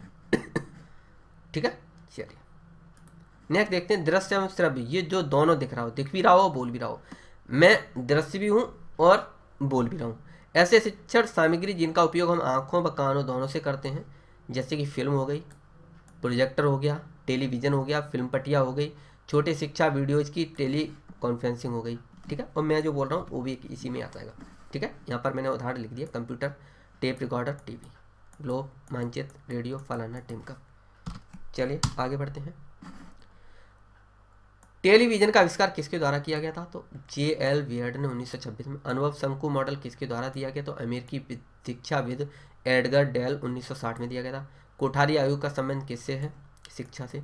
परंपरागत मूल्यांकन के जनक कौन थे, तो J.S. राइस। आधुनिक मूल्यांकन के जनक किसे माना जाता है, B.M. ब्लूम को। नैदानिक मूल्यांकन से क्या सुनिश्चित होता है, अनुदेशन के दौरान अधिगम में विद्यमान समस्याओं कारण और उनका समाधान। यहाँ पर आपको देखने को मिल जाएगा ये शंकु। ठीक है, इसकी आप स्क्रीनशॉट भी ले सकते हैं, मैं जूम करके भी दिखाते रहा हूँ। चलिए, अनुदेशात्मक सॉफ्टवेयर का उदाहरण है रेडियो वार्ता। किस शिक्षण सहायक सामग्री से पठन, श्रवण और उच्चारण जैसे कौशल में अभिवृद्धि होती है, श्रवण भाषिक शिक्षण सहायक सामग्री। बहुल बुद्धि सिद्धांत का विकास किसने किया, होवार्ड गार्डन ने। समावेशी शिक्षा की अवधारणा की व्याख्या कौन करता है, शिक्षक विभिन्न पृष्ठभूमि के विद्यार्थियों को एक ही कक्षा में एक ही साथ सिखाता है। जीन पियाजे के संज्ञात्मक विकास सिद्धांत के अनुसार किशोर विद्यार्थी विकास के किस चरण में होते हैं, तो औपचारिक संक्रियात्मक चरण में। आप अध्यापक के रूप में अपने द्वारा तैयार किए गए परीक्षण के मामले में क्या खूबियां होंगी, परीक्षा विश्वसनीय तथा वैधता रखती होगी। ठीक है, चलिए, टीम शिक्षण की अवधारणा को सर्वोत्तम रूप से व्याख्यात किया जा सकता है। 2 से अधिक अध्यापक अपनी विशेषता के अनुसार एक ही कक्षा में पढ़ाने की योजना बनाते हैं और पढ़ाते हैं। ठीक है, एक अध्यापक विद्यार्थी के अधिगम की कठिनाइयों को ज्ञात करना चाहता है तो वह किस परीक्षण का उपयोग करेगा, नैदानिक परीक्षण। कौन सा, नैदानिक परीक्षण। निर्णयात्मक मूल्यांकन का मुख्य उद्देश्य क्या होता है, विद्यार्थी के अधिगम को बढ़ाना। नेक्स्ट बात करते हैं, विद्यार्थी केंद्रित कक्षा का प्रयोजन है व्यक्तिगत भिन्नता से निपटने के लिए। प्रत्यक्ष अधिगम को प्रोत्साहन देने के लिए किस विधि का उपयोग किया जाता है, तो परियोजना विधि। शिक्षण में शिक्षण के माध्यम से सक्षमता और उत्कृष्टता को बढ़ावा देने के लिए मामलों के पदानुक्रम की किन आवश्यकताओं को संतुष्ट किया जाना चाहिए, तो आत्म सिद्धि की आवश्यकताओं को। निर्माणात्मक मूल्यांकन का लक्ष्य क्या होता है, सतत फीडबैक प्रदान, विद्यार्थी अधिगम की निगरानी। ब्लूम के परंपरागत वर्गीकृत विज्ञान के अनुसार संज्ञानात्मक क्षेत्र में अधिगम का उच्चतम स्तर क्या होता है, तो मूल्यांकन। शिक्षण की समनिर्देशन विधि किसका संयोजन है, तो वो है व्याख्यान सह निर्देशन विधि और प्रयोगशाला विधि का। शिक्षण की स्वाभाविक विधि का विकास किसने किया था, तो H.E. आर्मस्ट्रांग ने।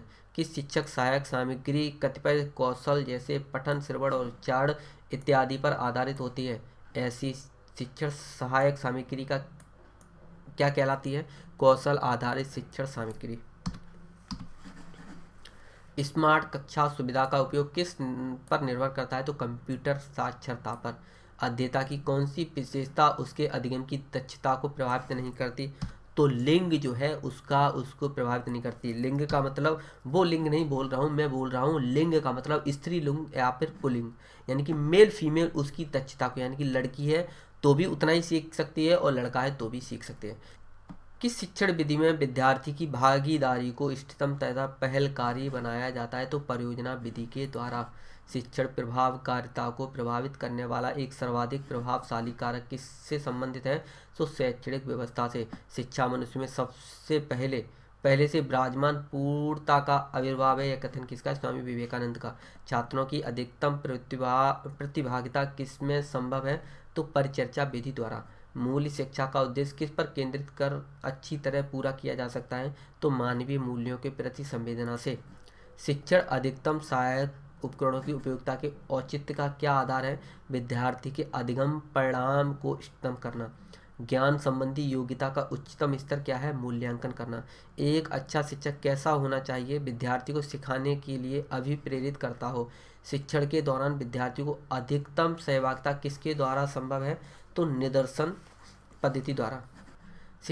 शैक्षणिक संस्थान में आने वाले विद्यार्थियों को जितनी अधिक अपेक्षाएं किससे की जाएंगी? शिक्षक से। शिक्षक का सर्वोत्तम ढंग कौन सा होता है? निरूपण। प्रभावी शिक्षण का क्या मतलब होता है? शिक्षक का छात्रों को पढ़ाना और समझाना। अधिगम का सबसे उपयुक्त अर्थ है व्यवहार संशोधन। अध्ययन का उच्चतम स्तर कौन सा होता है? सशर्त परिवर्तन का अध्ययन। शिक्षण द्वारा ब्लैक बोर्ड का सर्वोत्तम उपयोग किसके लिए किया जाता है? महत्वपूर्ण तथा उल्लेखनीय बिंदु लिखने के लिए। प्राथमिक विद्यालय के स्तर पर अधिकतम शिक्षक महिलाएं होनी चाहिए, तो ऐसा क्या होनी चाहिए? ऐसा क्यों? बच्चों से प्यार और स्नेह से व्यवहार कर सकती हैं। एक शिक्षक शिक्षण को व्यवसाय के रूप में अपनाकर आनंदित क्यों होता है? विद्यार्थी आदर प्राप्त करने से। कक्षा संप्रेषण कैसा होना चाहिए? छात्र केंद्रित। कक्षा में परस्पर संवाद में क्या उभर कर आना चाहिए? विचार। दंड न देकर बच्चों को बिगाड़ने से क्या अभिप्राय है? अवांछित व्यवहार का दंड दिया जाना चाहिए, यानी कि जो व्यवहार गलत है उसका दंड का मतलब ये दंड नहीं, ये वाला दंड नहीं, मतलब दंड का मतलब ये कि नहीं जूता उठाओ दे जूते बेल्ट से नहीं, मतलब समझाना प्रेम से। नैतिक मूल्यों का प्रभावी रूप से विकास किया जा सकता है यदि अध्यापक द्वारा स्वयं उन पर आचरण करें।